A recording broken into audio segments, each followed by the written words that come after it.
नमस्कार। રેઇનબો લો પબ્લિકેશન પ્રસ્તુત properties lose and views talk શોમાં આપ સૌ વ્યુઅર્સનું હું ઋત્વી શ્રોફ સ્વાગત કરું છું. રેઇનબો લો પબ્લિકેશનની પ્રવૃત્તિ વિશે થોડું જણાવું તો રેઇનબો લો પબ્લિકેશન કાયદાકીય ક્ષેત્રે પરિસંવાદો દ્વારા, ટોક શો દ્વારા કે લાઈવ દ્વારા લોકો ઉપયોગી કાયદાકીય માહિતી પહોંચાડવાનું કામ કરે છે. પછી એ પુસ્તકો પ્રસિદ્ધ કરે કે પછી પરિસંવાદો યોજે, પણ મુખ્ય હેતુ એમનો એ જ હોય છે કે વધુમાં વધુ લોકો સુધી કાયદાકીય માહિતી સરળ ભાષામાં લોકો સુધી પહોંચી શકે. તો આજના આ ટોક શોમાં ગુજરાતના કાયદાકીય નિષ્ણાંતો અમારી સાથે છે, જેમને અમે આમંત્રિત કર્યા છે.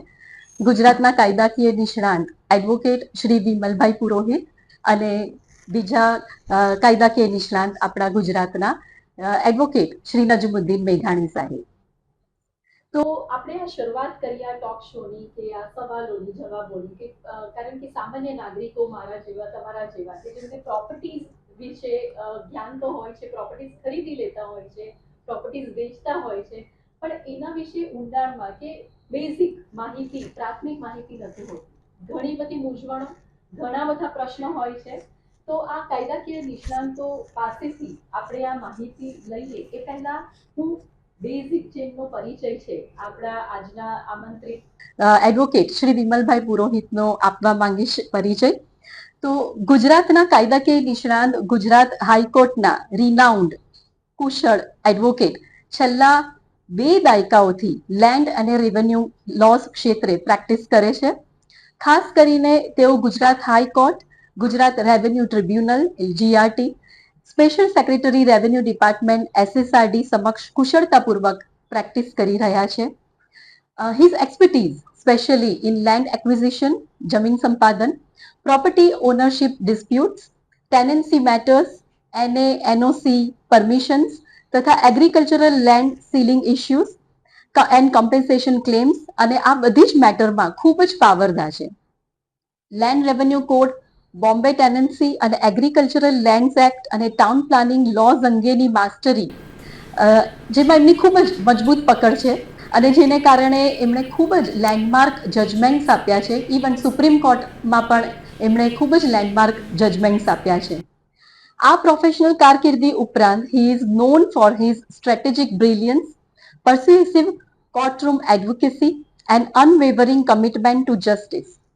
ઘણા બધા લેન્ડ ડેવલપર્સ, કોર્પોરેટર્સ અને ગવર્મેન્ટ બોડીઝ ખૂબ જ કોમ્પ્લેક્સ એટલે કે જટિલ લેન્ડ મેટર જો હોય તો શ્રી વિમલભાઈ પુરોહિતને કન્સલ્ટ કરતા હોય છે.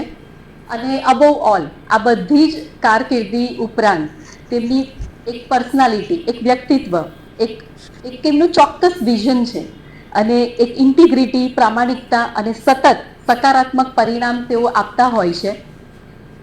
એક પોઝિટિવ, કન્સિસ્ટન્ટ, ફેવરેબલ આઉટકમ આપવાને કારણે ગુજરાત રાજ્યમાં લેન્ડ લોઝ અંગેની મેટરમાં તેમને નિષ્ણાંત તરીકે સંબોધવામાં આવે છે. કાનૂની વ્યવસ્થામાં ખૂબ જ મજબૂત આધાર સ્તંભ તરીકે તેઓ પ્રસિદ્ધ પામ્યા છે. તો એડવોકેટ શ્રી વિમલભાઈ પુરોહિત, આજના ટોક શોમાં આપનું ખૂબ ખૂબ હાર્દિક સ્વાગત છે. આપનું ખૂબ ખૂબ અભિનંદન. આપને અહીંયા આમંત્રણ કર્યા અને હું પ્રયત્ન કરીશ કે મારાથી જેટલા પણ આપના પ્રશ્નોના જવાબ આપી શકાશે એ હું પૂરતો પ્રયત્ન કરીશ. Thank you. ગુજરાત રાજ્યના કાયદાકીય નિષ્ણાંત એડવોકેટ શ્રી નજમુદ્દીન મેઘાણી, જે આજના property lose and views talk શોમાં આપણી સાથે જોડાયા છે, તેમની કારકિર્દી, પ્રોફેશનલ કારકિર્દી કે પર્સનલ કારકિર્દી માટે હું વાત કરું તો ખૂબ જ બહોળો અનુભવ અને જેના માટે મારા માટે શબ્દો ઓછા પડે, કારણ કે લગભગ 47-48 યર્સની લેન્ડ મેટર્સમાં તેમની પાવરધા અને કુશળતા, એમની પ્રેક્ટિસ અને લગભગ એમનો સક્સેસ રેશિયો જો જણાવો તો 90% ઓફ હિઝ સક્સેસ રેશિયો. તો આ બધા જ ઉપરાંત તેઓ એક ઓથર છે. ઘણી બધી કાયદાકીય ક્ષેત્રે તેમણે લેન્ડ ઉપર પુસ્તકો બહાર પાડી છે અને એ પુસ્તકોમાં ખૂબ જ સરળ ભાષામાં, ગુજરાતી ભાષામાં તેમણે સરળ ભાષામાં જણાવ્યું છે, સમજાવ્યું છે અને એને કારણે જ રીડર્સ હોય કે વ્યુઅર્સ હોય, યુટ્યુબ પર કે જ્યારે પણ અમે ટોક શો કરતા હોઈએ કે પરિસંવાદો યોજતા હોઈએ તો હંમેશા અમને પોઝિટિવ રિસ્પોન્સ જ મળતો હોય છે કે સાહેબનું ખૂબ જ સરળ જે જટિલ ભાષા છે, કાયદાની જટિલ જે ભાષા છે એને ખૂબ જ સરળ ભાષામાં તેઓ સમજાવતા હોય છે. તો આવા ગુજરાતના કાયદાકીય નિષ્ણાત એડવોકેટ શ્રી નજમુદ્દીન મેઘાણીને આજના ટોક શોમાં હું સ્વાગત કરું છું. તો આ ટોક શોની શરૂઆત કરીએ. કેટલાક સવાલો છે જમીનને લગતા સાહેબ. તો આપણે શરૂઆત કરીએ જમીનની બિનખેતી અંગેના ક્વેશ્ચન્સ છે. વિમલભાઈ આપથી શરૂઆત કરીએ. મેઘાણી સાહેબ આપથી શરૂઆત કરીએ. જમીનનો બિનખેતી ઉપયોગ કરવા માટે એને માટેની શું કાયદાકીય જોગવાઈ છે? તો એનું બેઝિક માહિતી થોડી પ્રાથમિક માહિતી અમારા વ્યુઅર્સને આપવા વિનંતી છે. દરેક જમીન એ ખેતીની જમીન ગણાય અને એ સરકારની નિયમન હેઠળ હોય છે અને એ જ્યારે કોઈને આપે છે કે કોઈ માલિકી તરીકે પોતે ગણાવે છે તે ધારણ કરતા હોય છે. અને ખેતી સિવાયનો ઉપયોગ કરવો હોય તો સરકારશ્રીની અને સરકારશ્રીના એક અધિકૃત વ્યક્તિ તરીકે કલેક્ટરશ્રીની પરવાનગી લેવી એ કમ્પલસરી હોય છે. અને આના માટે લેન્ડ રેવન્યુ કોડની કલમ 65 એ આ માટે જોગવાઈ છે. અને એ જોગવાઈ પ્રમાણે ખેતી સિવાય કોઈ પણ રહેઠાણ, ઉદ્યોગ, કોમર્શિયલ કંઈ પણ ઉપયોગ કરવો હોય ખેતી સિવાય તો કલમ 65 હેઠળ એમની પરવાનગી લેવાની હોય છે. એના માટે એમના પ્રિસ્ક્રાઇબ ફોર્મ છે. અને પ્રથમ જ્યારે આ શરૂઆતના તબક્કામાં બધું જે મેન્યુઅલી થતું હતું, હવે આ બધી પ્રક્રિયાઓ ઓનલાઈન થવા માંડી છે. અને ઓનલાઈન તમારે એનું પ્રિસ્ક્રાઇબ ફોર્મ ભરી એની સાથેના જરૂરી પુરાવા મૂકી અને ઓનલાઈન તમે એકવાર રજિસ્ટ્રેશન કરાવો પછી એની હાર્ડ કોપી કલેક્ટરશ્રીમાં રજૂ કરવાની હોય છે અને કલેક્ટરશ્રી એની ચકાસણી કરી અને પરવાનગી આપે છે. સો નેક્સ્ટ ક્વેશ્ચન તરફ આગળ વધીએ. એડવોકેટ શ્રી વિમલભાઈને આપણે પૂછીએ. એને માટેની અરજી મંજૂર કરવા શું મહત્વના પુરાવા હોવા જોઈએ? તો એ અંગે અમારા વ્યુઅર્સને જણાવશો. જેમ મારા સિનિયર મેઘાણી સાહેબે કીધું કે પહેલા મેન્યુઅલ પ્રક્રિયા હતી અને મેન્યુઅલ પ્રક્રિયાની અંદર 51-52 થી 7/12 ખેડૂત ખાતેદારના પુરાવાઓ, તમારું પોઝેશન છે, સ્થળ ઉપરની જમીન, ડીઆઈએલઆરના રિપોર્ટ અને લગભગ 18 જેવી અલગ અલગ ઓથોરિટીઓની એનઓસી ની જરૂર હતી. હવે સમય જતા હવે આ પ્રક્રિયા ઓનલાઈન થઈ છે. નામદાર સરકારશ્રીએ પણ ઘણું બધું સરળીકરણ કર્યું છે અને સતત સરળીકરણ તરફ આગળ વધી રહ્યા છે. જેના ભાગરૂપે હવે હાલ ઓનલાઈન અરજી કરતા વખતે હાલના નવા લેટેસ્ટ જીઆર મુજબ તો ખેડૂત ખાતેદારના પુરાવા પણ 25 વર્ષ ઉપરાંત જોવાના રહેતા નથી. 51-52 થી ચકાસણી કરવાની રહેતી નથી. અને જે મહત્વનો પુરાવો છે જે કાયદામાં લખ્યો છે કે એ કબજેદાર હોવા જોઈએ, ઓક્યુપન્ટ. એટલે કાયદાની અંદર માત્ર વ્યાખ્યા એટલી જ છે કે એને પરવાનગી એને આપી શકાય કે જે કબજેદાર છે. કબજેદારના મતલબ બે છે. he has to be a legal occupant. આજે કબજો હોઈ શકે પણ કાયદેસરનો કબજો હોવો જોઈએ. આ સૌથી મહત્વની બાબત છે. એટલે જે કંઈ પણ જેનું પણ નામ ઓક્યુપન્ટમાં ચાલતું હોય, જે કાયદેસરના કબજેદાર તરીકેની વ્યાખ્યામાં આવતા હોય એને પરવાનગી આપવી અનિવાર્ય છે. આ એક સામાન્ય સિદ્ધાંત છે. નામદાર સુપ્રીમ કોર્ટના એવા પણ જજમેન્ટ છે કે તમે રજિસ્ટર્ડ દસ્તાવેજથી માલિક હો અથવા તો કોઈ પણ એવા દસ્તાવેજથી માલિક તમારો પુરાવો હોય પણ કોઈક સંજોગ વસાત તમારું નામ રેવન્યુ રેકોર્ડમાં ચાલતું ના હોય તો નામદાર સુપ્રીમ કોર્ટે એમાં એવું પણ ઇન્ટરપ્રેટ કરેલું છે કે જરૂરી નથી કે તમારું નામ 7/12 ચાલતું હોય તો જ એની પરવાનગી આપી શકાય. So this is one of the exception. Right. એટલે ઘણી વખત આ પ્રશ્નો આવે છે કે મારું નામ 7/12 નથી તો હું અરજી કરી શકું? હાલ તકલીફ કઈ છે કે જે એની પ્રક્રિયાની અંદર ઓનલાઈન અરજી કરવામાં તમારે 7/12 અને તમારા પુરાવાઓ એટેચ કરીને અપલોડ કરવાના હોય છે. જી. હવે પ્રશ્ન એ છે કે જો તમારું નામ ચાલે છે તો જ મળી શકે, તો મારો ઓપિનિયન છે નામદાર સુપ્રીમ કોર્ટના જજમેન્ટ મુજબ એ જરૂરી નથી. તમે કાયદેસરના ઓક્યુપન્ટ હોવા જરૂરી છે. જી. એટલે આ એક એમની સામાન્ય સમજ સમજ છે. છે. જી. સો વ્યુઅર્સને ખાસ એ જ કહેવાનું કે જે રેઇનબો લો પબ્લિકેશનનો હેતુ છે કે ખૂબ જ અઘરી વાતો કે પ્રોપર્ટીઝની વાતો કે જેને આપણે સમજી નથી શકતા, તો આ કાયદાકીય નિષ્ણાંતો પાસેથી આજે જાણવા મળે છે, અને તે પણ એકદમ સરળ રીતે, સરળ ભાષામાં. તો આઈ હોપ કે તમને આ જે એપિસોડ છે અમારો, આ ભાગ 2 જે એપિસોડ છે એ તમને ખરેખર ઉપયોગી બનતો હોય. તો please write in your comment કે આ એપિસોડ કેવો લાગ્યો અને આ સવાલો જે છે એ કેટલા ઉપયોગી તમને થઈ શક્યા. અને ખરેખર ઉપયોગી તમને બન્યા જ હોય તો તમારા ફ્રેન્ડ સર્કલમાં, તમારા ગ્રુપમાં તમે વધુમાં વધુ આ લિંકને શેર કરો કે જેથી તમને તો ઉપયોગમાં આવે છે, પણ તમારા ફેમિલી મેમ્બર્સ કે તમારા ફ્રેન્ડ સર્કલમાં પણ આ જો પ્રોપર્ટી રિલેટેડ કંઈક ઇસ્યુ હોય કે કંઈક મૂંઝવણ હોય તો તેને એ ખૂબ જ સરળ રીતે સમજી શકે. તો વિમલભાઈ, અમને ઘણા બધા ક્વેશ્ચન્સ વોટ્સએપ થ્રુ, મેલ થ્રુ આવતા હોય છે. એમાં એને લગતા જ ક્વેશ્ચન્સ હોય છે. તો એમાંનો જ એક ક્વેશ્ચન પણ છે કે એનએની અરજી નામંજૂર કયા કારણસર થઈ શકે? આમ જોવા જઈએ તો હાલ મારો પર્સનલ અનુભવ એવો રહ્યો છે, અને ઘણી વખત નામદાર ન્યાયમૂર્તિ સાહેબે પણ ઘણી વખત રમૂજ કરે છે કે ક્યારેક હવે એવું ના બને કે આજે વાદળા ખૂબ ઘેરાયેલા છે એટલે તમારી એને અરજી નામંજૂર છે. આજે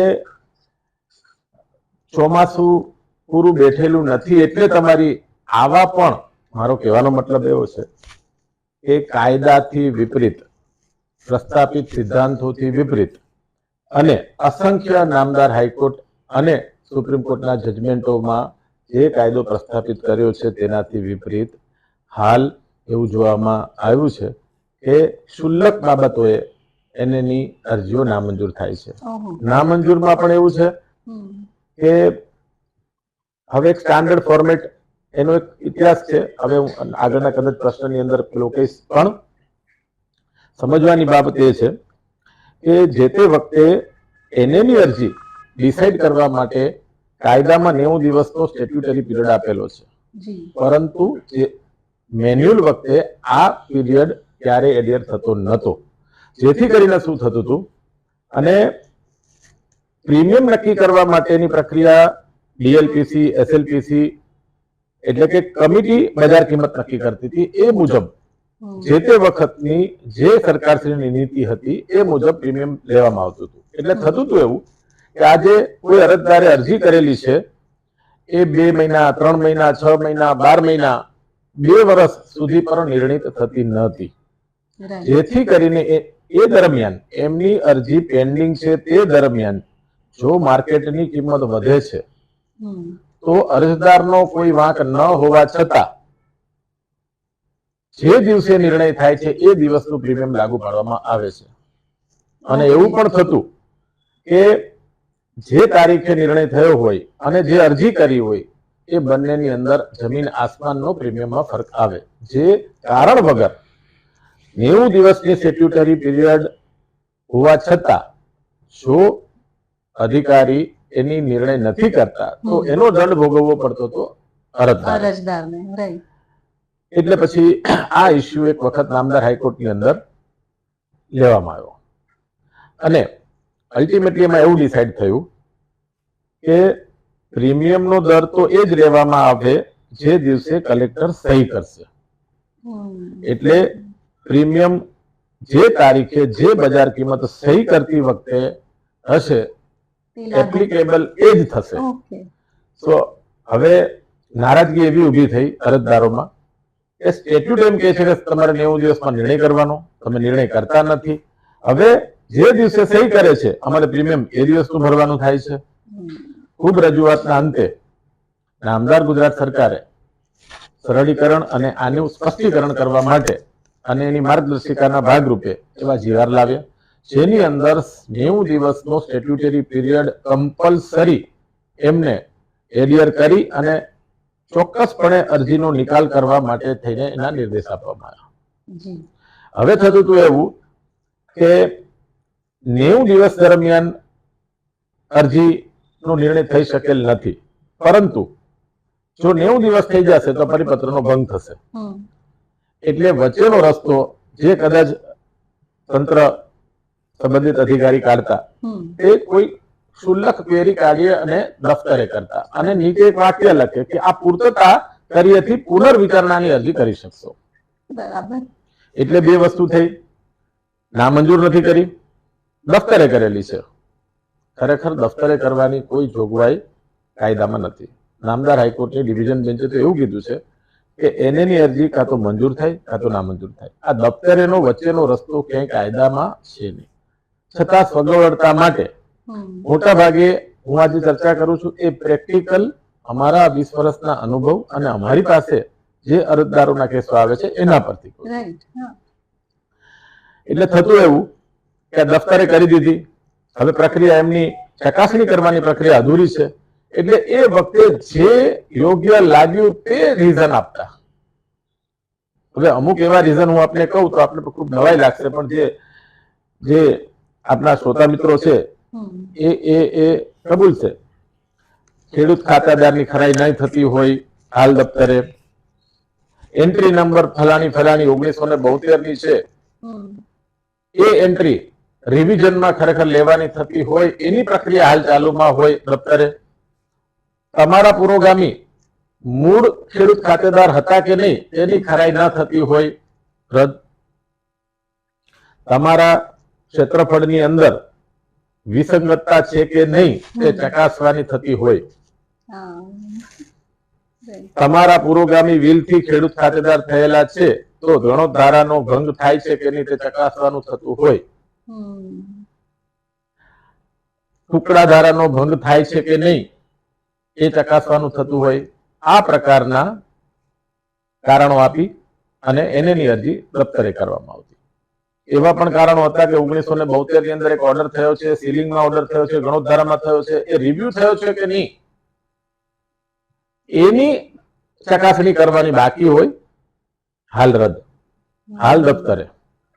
sorry to interrupt you sir, પણ એટલે આ એવું જ થયું કે સામાન્ય નાગરિકો કે જેમને ખરેખર આ કાયદાની તમે જે વાત કરો છો આંટીઘૂંટી જ છે, તો એ પ્રોફેશનલ હેલ્પ વગર શક્ય નથી.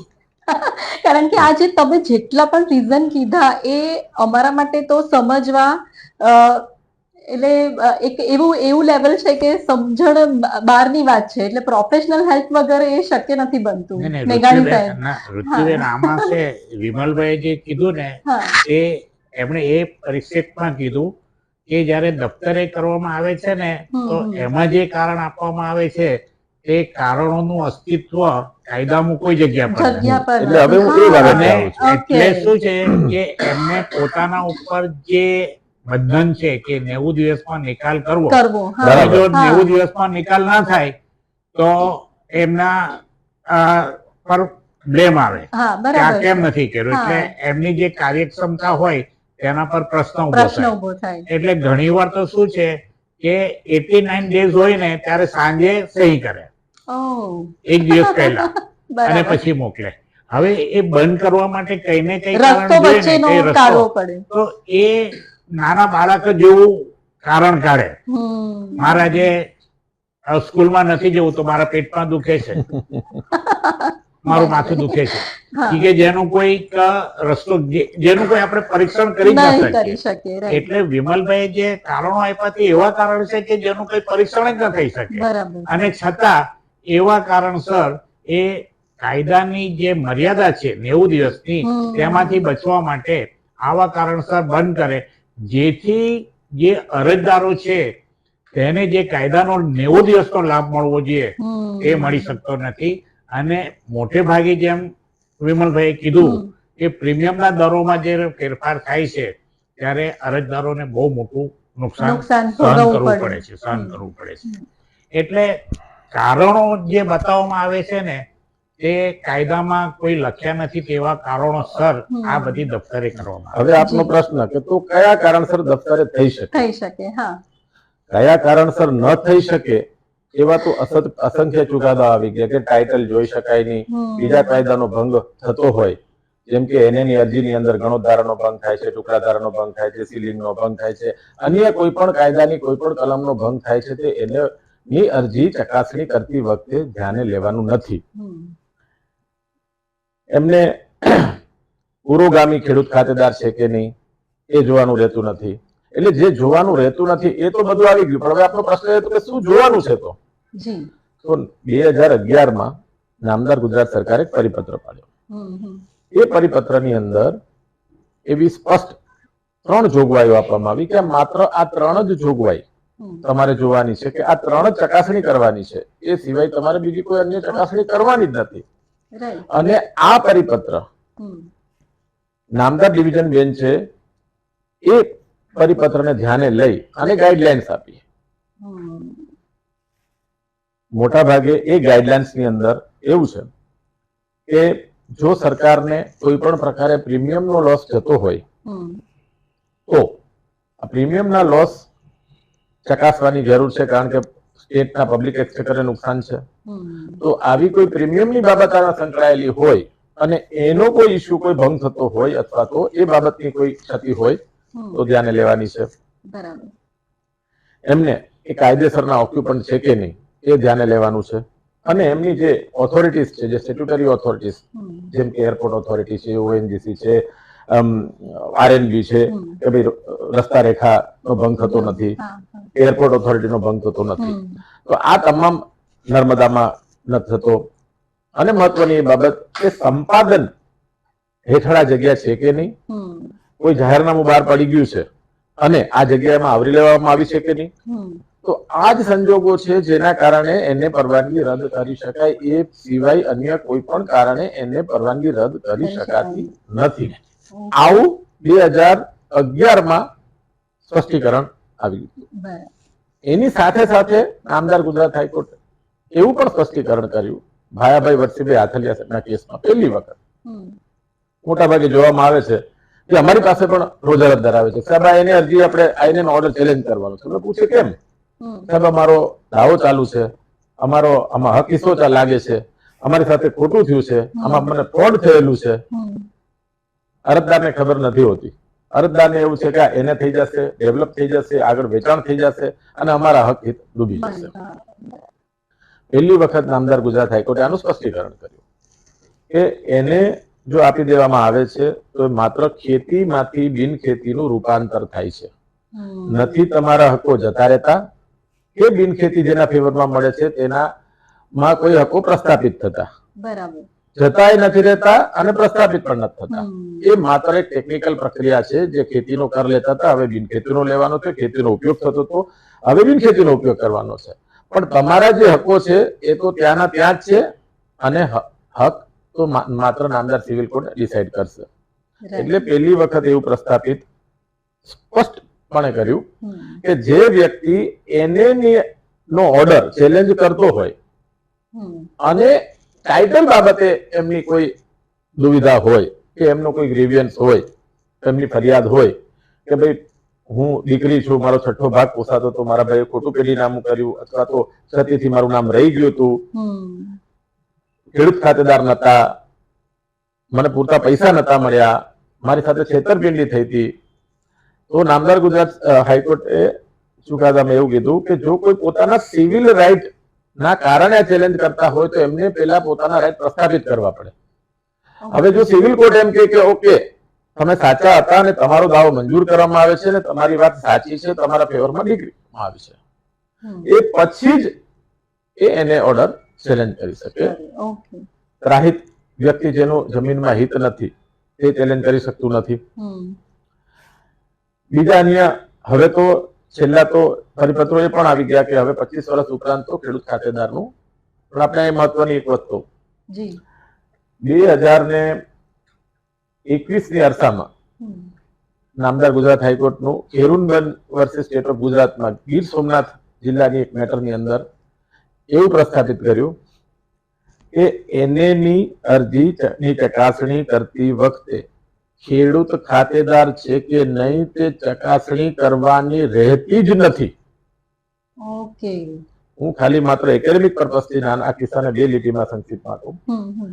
જે તે વખતના નામદાર જે તે વખતે ગીર સોમનાથ જિલ્લાના ડિસ્ટ્રિક્ટ કલેક્ટરે અરજદાર જેમનું નામ કેરુનબેન હતું એમની તરફેણની અંદર એમના વિરુદ્ધ એવો ચુકાદો આપ્યો કે તમારી એનએની અરજી એટલા માટે નામંજૂર કરવામાં આવે છે કે જે તે વખતે તમે કોઈ ખેતીની જમીન ધારણ કરતા હતા એ તમે વેચી દીધી. એ પછી 10 મહિનાનો ગેપ થયો અને 10 મહિના પછી તમે બીજી ખેતીની જમીન લીધી, જેથી કરીને તમે 10 મહિના માટે આ જે તૂટ પડી છે એ સમય દરમિયાન તમે બિન ખેડૂત હતા, એટલે ટાઇટલ દૂષિત છે એટલે તમને આપી શકાય નહીં. એ ઓર્ડર નામદાર ગુજરાત હાઈકોર્ટની ઓનરેબલ સિંગલ જજમાં ચેલેન્જ થયો. ઓનરેબલ સિંગલ જજે અલાઉ કરી અને સ્પષ્ટીકરણ કર્યું કે ખેડૂત ખાતેદાર છે કે નહીં એ જ તમારે નથી જોવાનું. એને વખતે તો 10 મહિનાની તૂટ છે એ જોવાનો પ્રશ્ન જ રહેતો નથી. બરાબર. એટલા માટે એવા નિર્દેશ આપ્યા કે તાત્કાલિક અસરથી એને આપવામાં આવે, પણ જે તે વખતે એને આપવામાં ના આવ્યું અને એ ચુકાદો ઓનરેબલ ડિવિઝન બેન્ચમાં ચુકાદો ચેલેન્જ થયો. ઓનરેબલ ડિવિઝન બેન્ચે પણ એ ચુકાદો કાયમ રાખ્યો. છતાં પણ એનું પાલન કરવામાં કંઈક ક્ષતિ થઈ હતી અને એમાં કન્ટેમ્પ પિટિશન થઈ અને કન્ટેમ્પ પિટિશનના કમ્પ્લાયન્સના ભાગરૂપે શનિવારે બંધ શનિવારે રજાના દિવસે રાત્રે 12 વાગ્યા પછી અને રવિવારની સવારે કલેક્ટર કચેરી ખુલી અને કન્ટેમ્પ્ટ ના કમ્પ્લાયન્સના ભાગરૂપે તમામ આપણે નવાઈ લાગશે કે જો તંત્રને કરવું હોય છે તો અરજીની તારીખ શનિવાર, રજાનો દિવસ, ચલણ ભર્યાનો રવિવાર, તમામ ઓપિનિયન અને કમ્પ્લાયન્સ રવિવાર, એટલે શનિવાર અને રવિવારની રાત અને ઓર્ડર રવિવારની સવારે, એટલે અરજી અને ચુકાદો આ બંને વચ્ચે કલાક 8. કહેવાનો મતલબ એ છે આના પરથી 2 વસ્તુ છે. એક તો ખેડૂત ખાતેદાર બાબતની ચકાસણી કરવાની નામદાર હાઈકોર્ટના જજમેન્ટ મુજબ કરવાની થતી જ નથી. એ કેસમાં તો થઈ હતી અને કમ્પ્લાય નતો થયો તો કન્ટેમ્પ થઈ હતી અને કન્ટેમ્પ ફર્જ કરવાના ભાગરૂપે રાત્રે 12 વાગે અડધી રાતે પણ કચેરી ખુલી અને એને ઓર્ડર પાસ થયો, નામદાર કોર્ટના રેકોર્ડ ઉપર મૂક્યો અને અરજી ડિસ્પોઝ થઈ. એટલે તંત્ર અને જ્યુડિશિયરી એટલે કે કોર્ટના ચુકાદા ઘણી વખત ટોટલ કોન્ટ્રાડિક્શનમાં ચાલે છે, જેના કારણે અરજદારોને ખૂબ જ તકલીફ વેઠવી પડે છે. આજે પરિપત્ર અને તંત્ર એક લો લેટ ડાઉન કરે છે અથવા તો એક પ્રક્રિયા અનુસરે છે. નામદાર ગુજરાત હાઈકોર્ટ અને સુપ્રીમ કોર્ટના જજમેન્ટો એનાથી એક અલગ ઇન્ટરપ્રિટેશન કરે છે. એટલે આમાં થાય છે એવું કે જે અમારો પર્સનલ અનુભવ છે કે સાચું ઇન્ટરપ્રિટેશન મોટા ભાગે નામદાર ગુજરાત હાઈકોર્ટમાં જ, એવું જરૂરી નથી, એવું કઈ એલિગેશન નથી, પણ જયારે ઇન્ટરપ્રિટેશનનો પ્રશ્ન આવે છે ત્યારે અમે જોયું છે કે જેટલા પણ પ્રસ્તાવિત સિદ્ધાંતો છે એ બધા આવા દ્રષ્ટાંત રૂપે કેસોની અંદર અને બધામાં સ્પષ્ટીકરણ કરેલું છે. હવે કદાચ એવો કોઈ ગ્રે એરિયા નથી કે આ સંજોગોની અંદર આપી શકાય, આ સંજોગોમાં ના આપી શકાય. હવે છેલ્લે તો તુષાર ગેલાની વર્સિસ સ્ટેટ ઓફ ગુજરાતમાં તમામ ગાઈડલાઇન્સ નામદાર કોર્ટે આપી દીધી. ત્યાં સુધી કીધું કે જો સિવિલ કોર્ટમાં કેસ પેન્ડિંગ હોય તમારે જાહેર કરવો પડે, પણ પેન્ડિંગ હોય છતાં પણ એને આપી શકાય. અને the court have gone to that extent કે ઇન અ ગિવન કેસ જો સ્ટે ચાલતો હોય એટલે કે સ્ટેટસ કો હોય તો પણ એને પરવાનગી આપી શકાય. કારણ કે અમારા રીઝનમાં એવું પણ છે કે સિવિલ કોર્ટની અંદર કેસ પેન્ડિંગ હોય હાલ દફતરે, મનાઈ હુકમ ચાલતો હોય હાલ દફતરે, ઓફકોર્સ મનાઈ હુકમ કયા નેચરનો છે એ જોવું પડે, Right. પણ આ તો જસ્ટ એક દ્રષ્ટાંત આપું છું કે હવે જે ગાઈડલાઇન્સ આપેલી છે એ મોરલેસ એકદમ ક્લિયર છે, એમાં કોઈ એમ્બિગ્યુટી નથી. વિમલભાઈ, આમાં એક બીજું અત્યારે જે આપણે પ્રેક્ટિસ કરીએ છીએ એમાં જનરલી જે એની અરજીમાં જે છે તે મોટે ભાગે એક પ્રશ્ન આવે છે કે જે વાંધો લેનાર હોય છે તેમ કહે છે કે મારું સાટાકટ છે એટલે એને નહીં આપવું, અને એ ઘણા બધા કેસોમાં હોય છે. હવે જેનું સાટાકટ છે તેનું એમાં એ રોકી શકે આવું એનું કામ.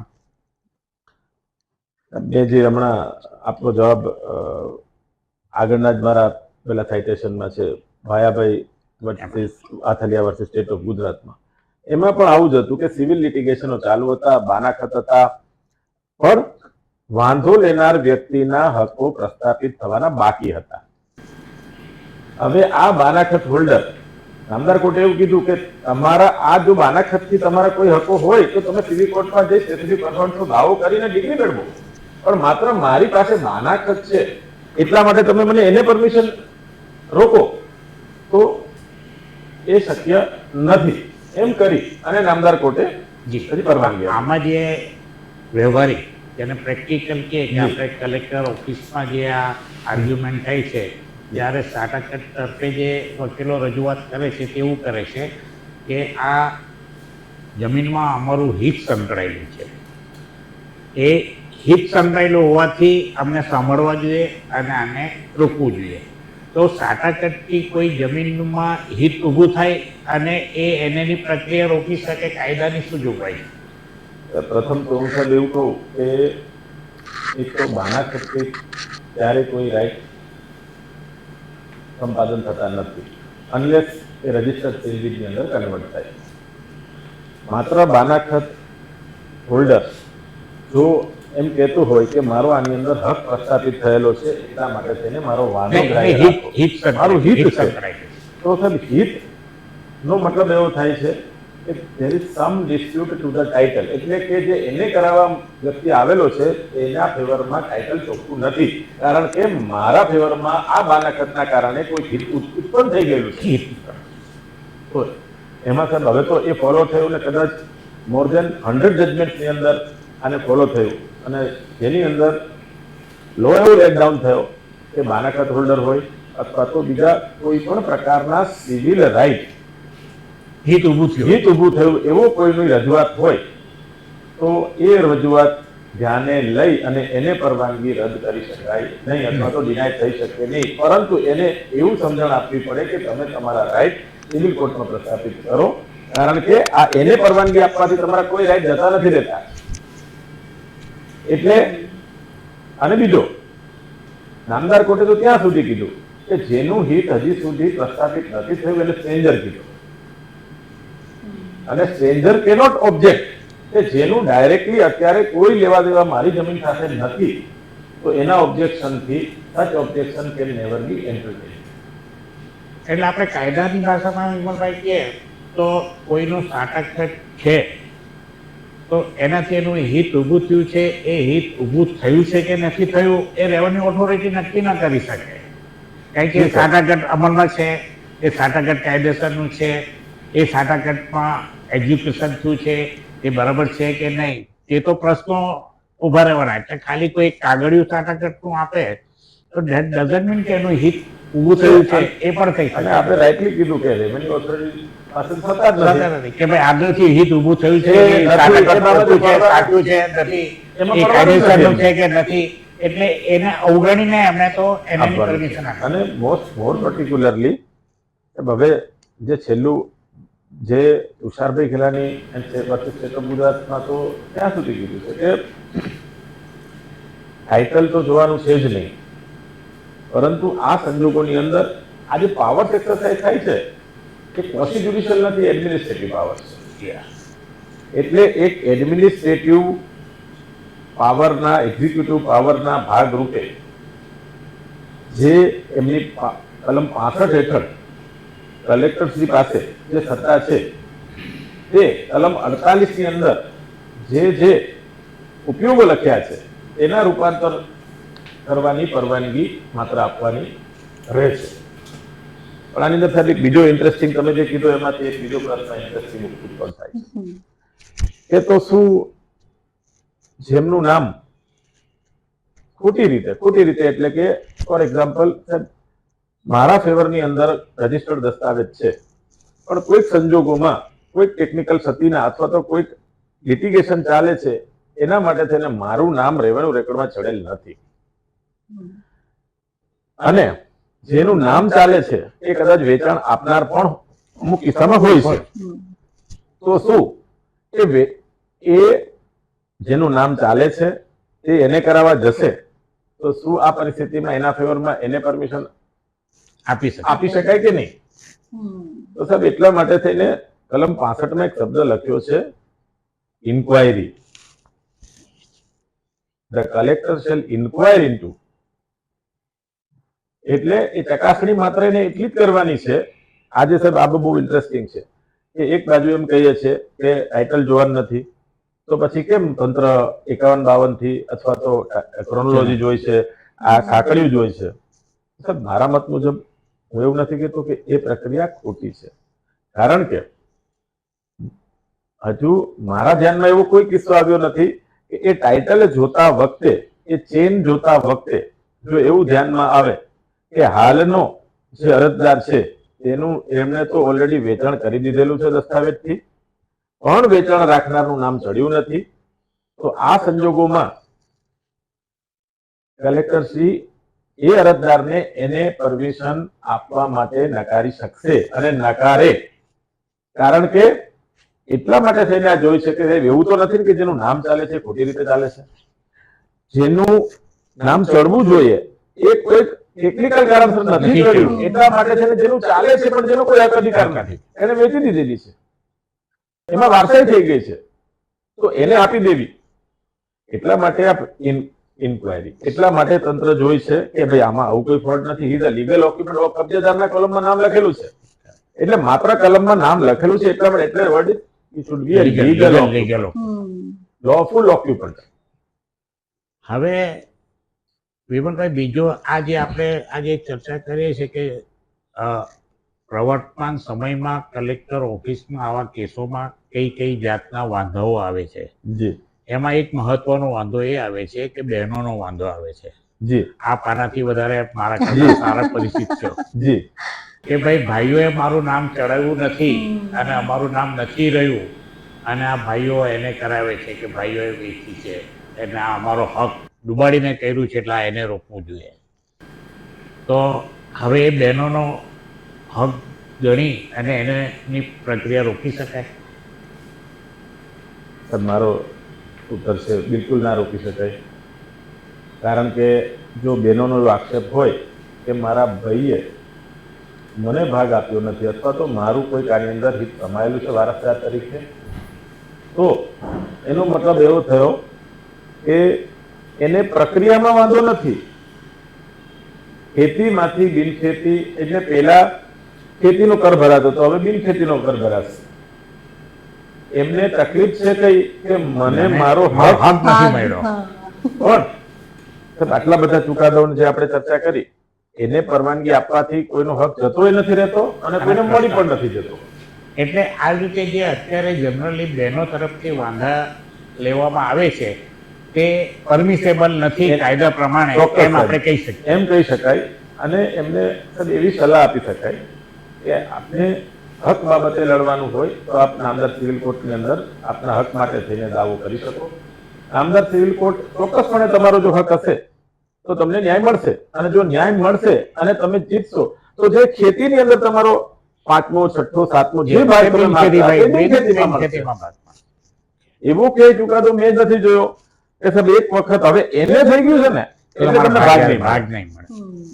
એટલે આ સમજ જો અરજદારને મળે તો કદાચ એ જવું છે ક્યાંક અને જાય છે ક્યાંક, એટલે જ્યાં એને ડેસ્ટિનેશન છે ને ક્યારે પહોંચી નહીં શકે. આજે જે એટલે એની દોડ છે તે ઊંડી દિશામાં થાય. એના કરતા જો એને ખરેખર એને હક મેળવવો જોઈએ તો એની પ્રક્રિયામાં એને દખલગીરી કરવાને બદલે એનો રાઈટ રેમેડી જે છે એ રેમેડીમાં એ ધ્યાન સલાહ આપવું મળે. એટલે એનો જે વકીલ છે એને રાઈટ સલાહ આપવી જોઈએ કે અમે- અહીંયા લડવાને બદલે તમે અમે- અહીંયા લડો. સિવિલ અમે કોર્ટ. કોમન પાર્લન્સમાં સાહેબ સમજમાં તો એવું કહીએ કે તમારે આજે અમદાવાદમાં બેઠા છીએ, મહેસાણા જવું છે, મહેસાણા 1 કલાકમાં આવે, હા. પણ તમે વડોદરા તરફ જતા રહેશો અને તો પછી 10 મહેસાણા. કલાકે નહીં 100 કલાકે પણ મહેસાણા નહીં આવે. Correct.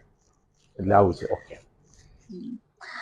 સો આટલી ચર્ચા પરથી તો મને એટલું ખબર પડે છે કે how difficult is your job કે એકલું એટલે બધા જ પ્રોફેશનમાં હોય, તમે ડોક્ટરનું પ્રોફેશન લઈ લો, સીએ નું પ્રોફેશન લઈ લો, પણ અધ્યયન, સતત અધ્યયન કરવું અને અપડેટ રહેવું, તંત્ર, કાયદો એ બંને વચ્ચેની જે લડત છે, તો આઈ થિંક તમારા બંને માટે આ કોમન સવાલ છે કે કેટલું અધ્યયન અને કેટલું ઊંડાણપૂર્વકનું તમારે અધ્યયન કરીને અપડેટ રહેવું પડતું હોય છે.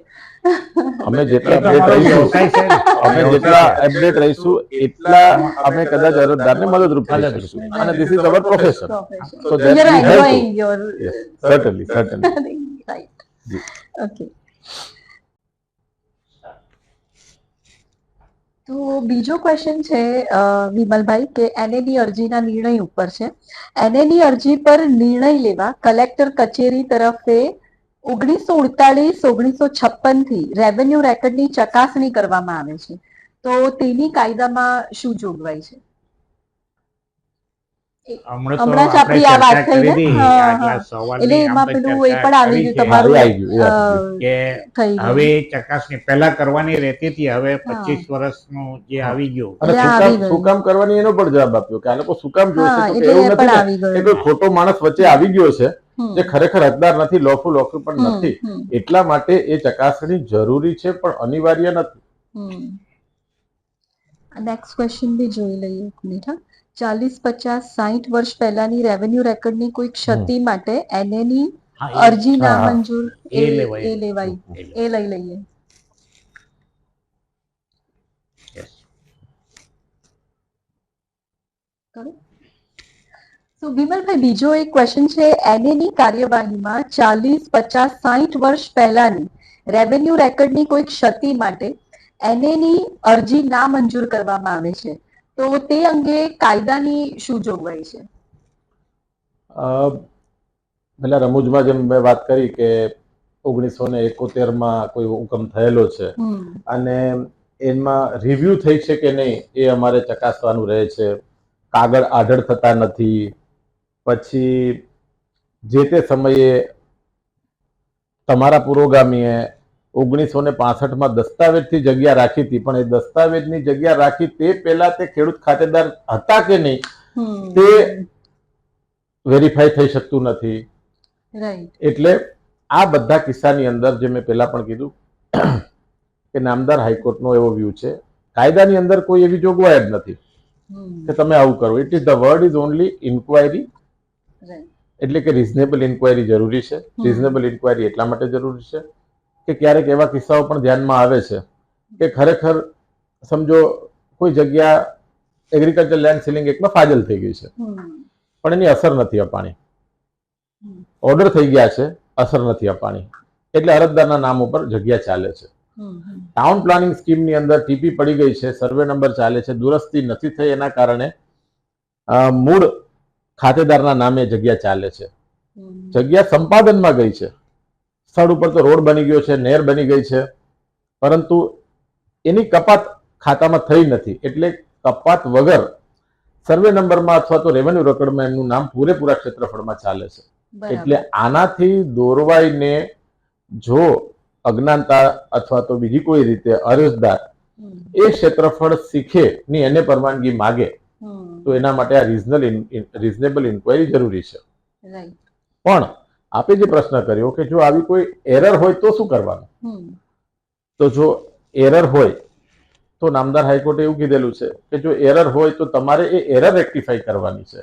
એટલે કે ફોર એક્ઝામ્પલ અસર નથી અપાણી તો તમે અસર આપો, પણ તમે એને પરવાનગી કે તમે ખેડૂત ખાતેદાર છે કે નહીં આવો કોઈ અરજદારના તરફેણમાં હુકમ થયો તો હવે એની અપીલ થઈ છે કે નહીં, અથવા તો અમે અપીલ કરવાનું વિચારી રહ્યા છીએ. હમણાં એવા ઘણા બધા કિસ્સા આવે છે કે અરજદારની તરફેણમાં કોઈ ચુકાદો આવેલો છે પણ તે ચુકાદો નામદાર સરકાર આગળની હાયર ફોરમમાં ચેલેન્જ કરવાની હાલ કાર્યવાહીમાં છે, કન્ટેમ્પલેટિંગ પ્રોસેસમાં છે. તેના કારણે તો એમાં પણ નામદાર હાઈકોર્ટે કીધું કે અનંતકાળ સુધી એમને રોકી ના નહીં શકાય. શકાય. રીઝનેબલ પીરિયડ છે, એનો અપીલ પીરિયડ છે, ત્યાં સુધીમાં તમે જો એના પર સ્ટે લાવો, અને જો તમે સ્ટે ના લાવી શકો તો અરજદાર અને સરકાર આ બંને નામદાર કોર્ટ માટે તો સરખા જ છે. તો આજે કોઈ અરજદારની વિરુદ્ધમાં ચુકાદો આવ્યો છે અને એ માત્ર ચેલેન્જ કરવાનો છે એવી કોઈ પણ જગ્યાએ રજૂઆત સરકારમાં કરશે તો સરકાર માનશે નહીં. સરકારમાં અધિકારી શું કહેશે કે ભાઈ તમે કામ કરો, તમે આ ઓર્ડર સ્ટે થયો છે, આજ ફોર એક્ઝામ્પલ ડિમોલિશન છે, ડિમોલિશનનો ઓર્ડર થઈ ગયો, સરકાર દાખલ થઈ, કબજો લેવાનો છે, અને અરજદાર માત્ર એટલું કહેશે કે હું આગળ હાયર ફોરમમાં ચેલેન્જ કરવાનો છું. તો શું અપીલ પીરિયડ પૂરો થયા પછી અને જો કોઈ સ્ટે ગ્રાન્ટ નહીં થયો હોય કે કોઈ એવા વેલિડ પુરાવા નહીં હોય તો શું એની અમલવારી રોકી શકાશે? નહીં રોકી શકાય. એટલે જેમ અરજદાર માટે આ લાગુ પડે છે એમ સરકાર માટે પણ લાગુ પડે છે.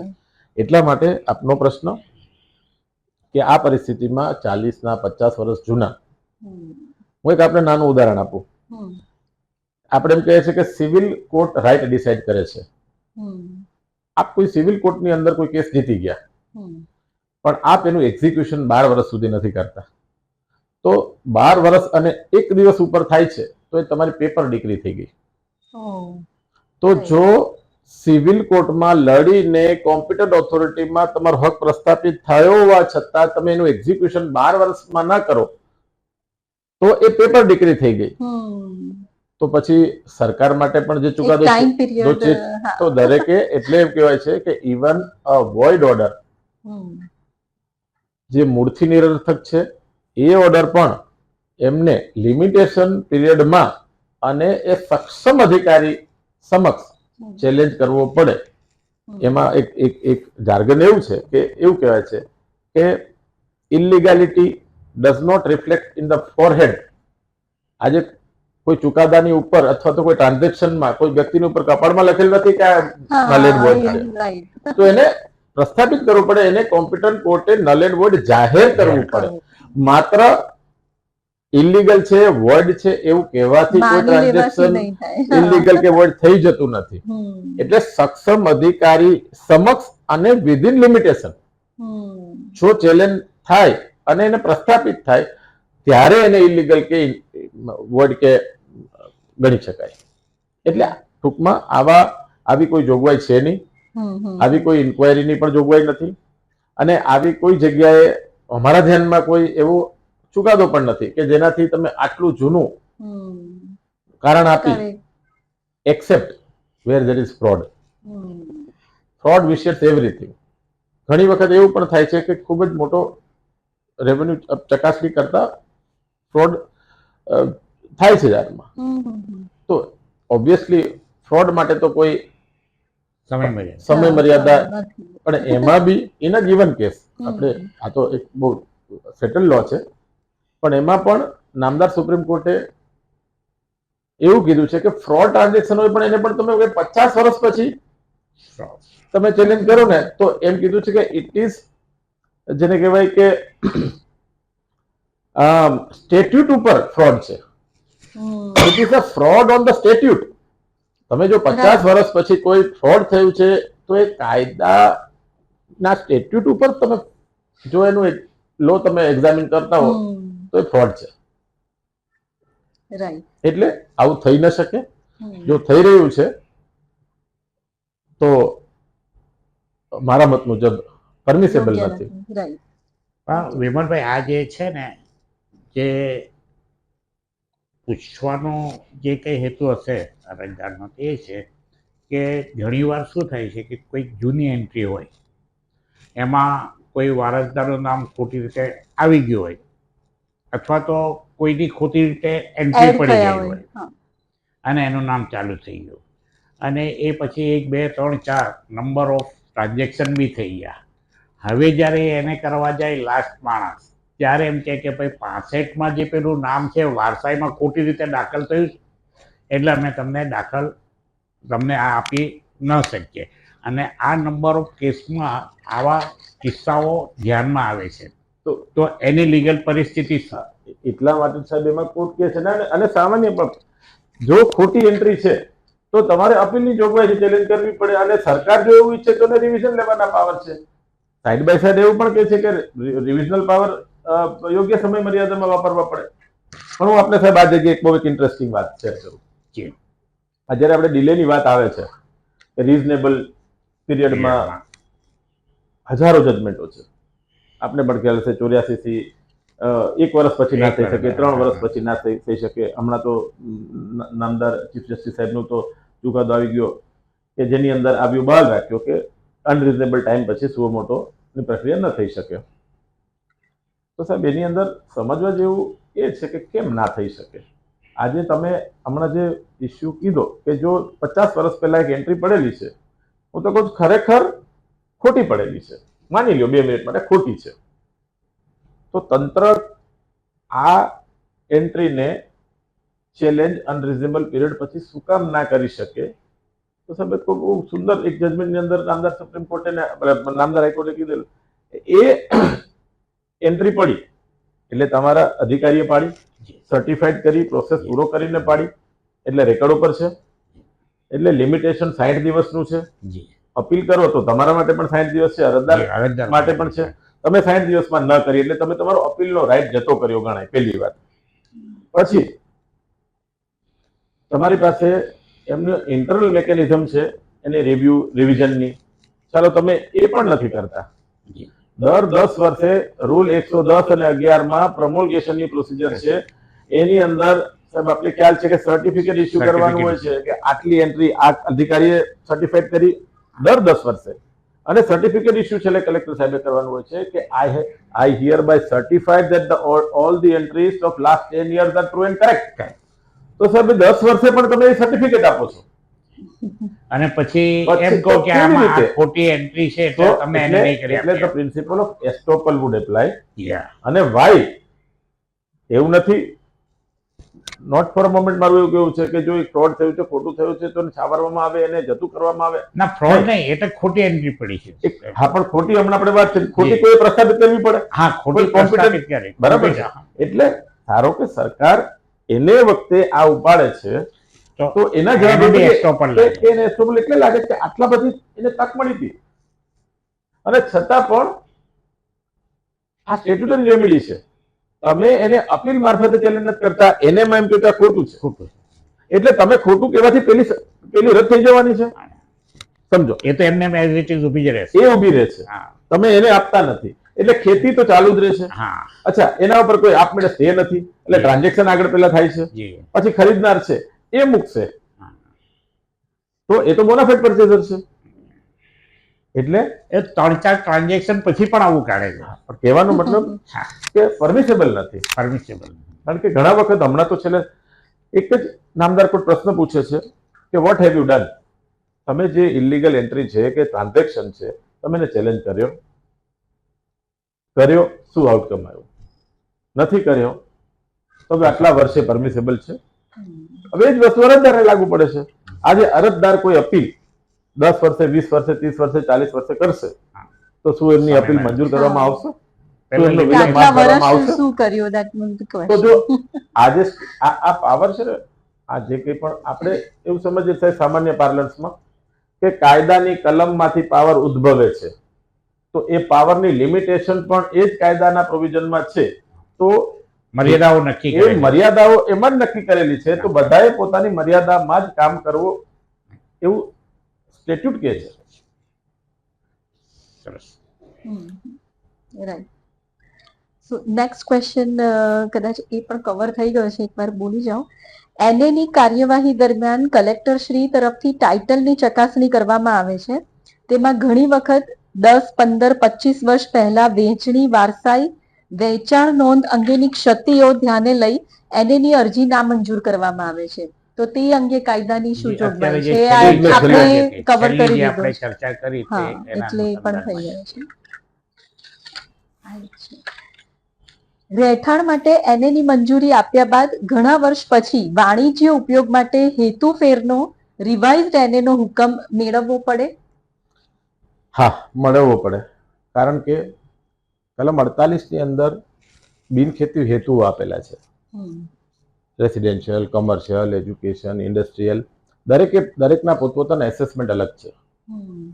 હવે કોઈ પણ એનેના એક હેતુ માટે પરવાનગી આપેલી હોય તો એને એ તમારે આજે રેસિડેન્શિયલ માટે આપેલી છે, તમારે વાણિજ્ય માટે તમારે એનો ઉપયોગ કરવા તમે ઈચ્છો છો તો તમારે 100% તમારે 65A નીચે એપ્લિકેશન કરવી પડે અને તમારે હુકમ મેળવવો પડે. હુકમ શા માટે મેળવવો પડે એનું બીજું કારણ છે. એક તો એસેસમેન્ટ બદલાઈ જાય છે અને બીજું તમારું જે રેસિડેન્શિયલ તમને યુઝની પરમિશન જે તે વખતના લોકલ લોઝને ધ્યાનમાં રાખી, પરમિસેબલ લોઝને ધ્યાનમાં રાખીને આપેલી.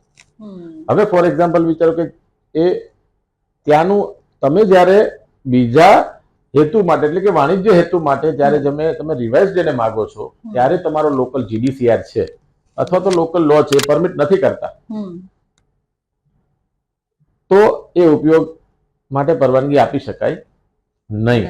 એટલા માટે હુકમ લેવો પડે. એ હુકમ એ અરજીની ચકાસણી વખતે મુખ્યત્વે એ જોવાનું હોય છે કે આ જે યુઝ માંગ્યો છે એ પરમિસેબલ છે GDCR મુજબ. આજ બની શકે કે ઇન્ડસ્ટ્રીયલ એરિયા છે અને એની અંદર એવો ઉપયોગ માંગુ છું કે જે ત્યાં પરમિસેબલ નથી, એટલે સામાન્યપણે હુકમ તો લેવો પડે. તો વિમલભાઈ, અત્યારે જે એક સિસ્ટમ ચાલુ થઈ છે, ટ્રેન્ડ ચાલુ થયો છે જી સર. કે હવે બધી જે પરમિશન આપે તે બહુ હેતુક માટે. જી સર.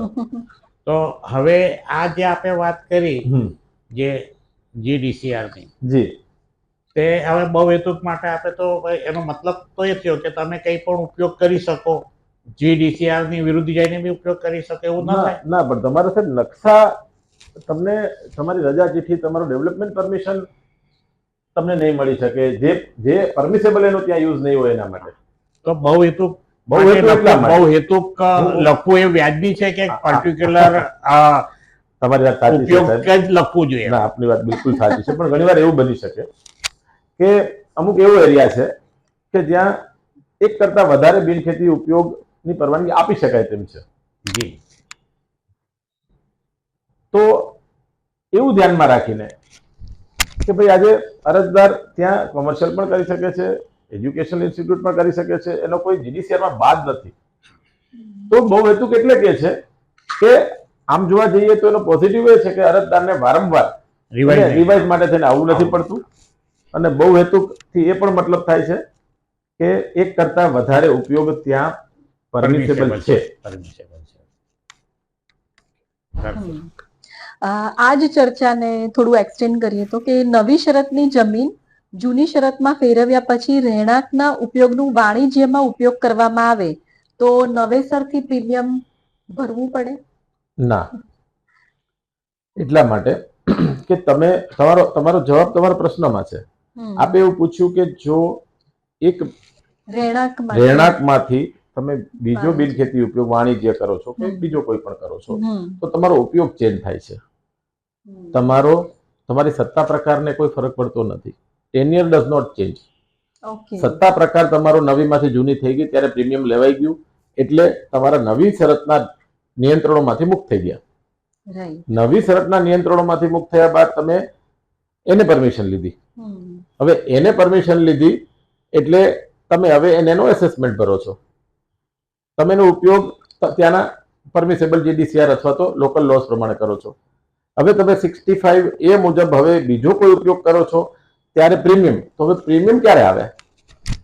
હવે આપે જ કીધું કે નવીમાંથી જૂની થાય ત્યારે પ્રીમિયમની જોગવાઈ છે.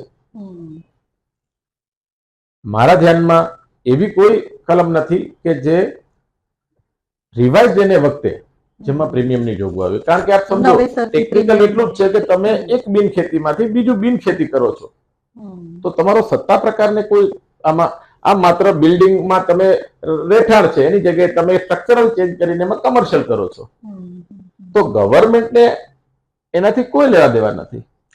તમારી લોકલ બોડી છે,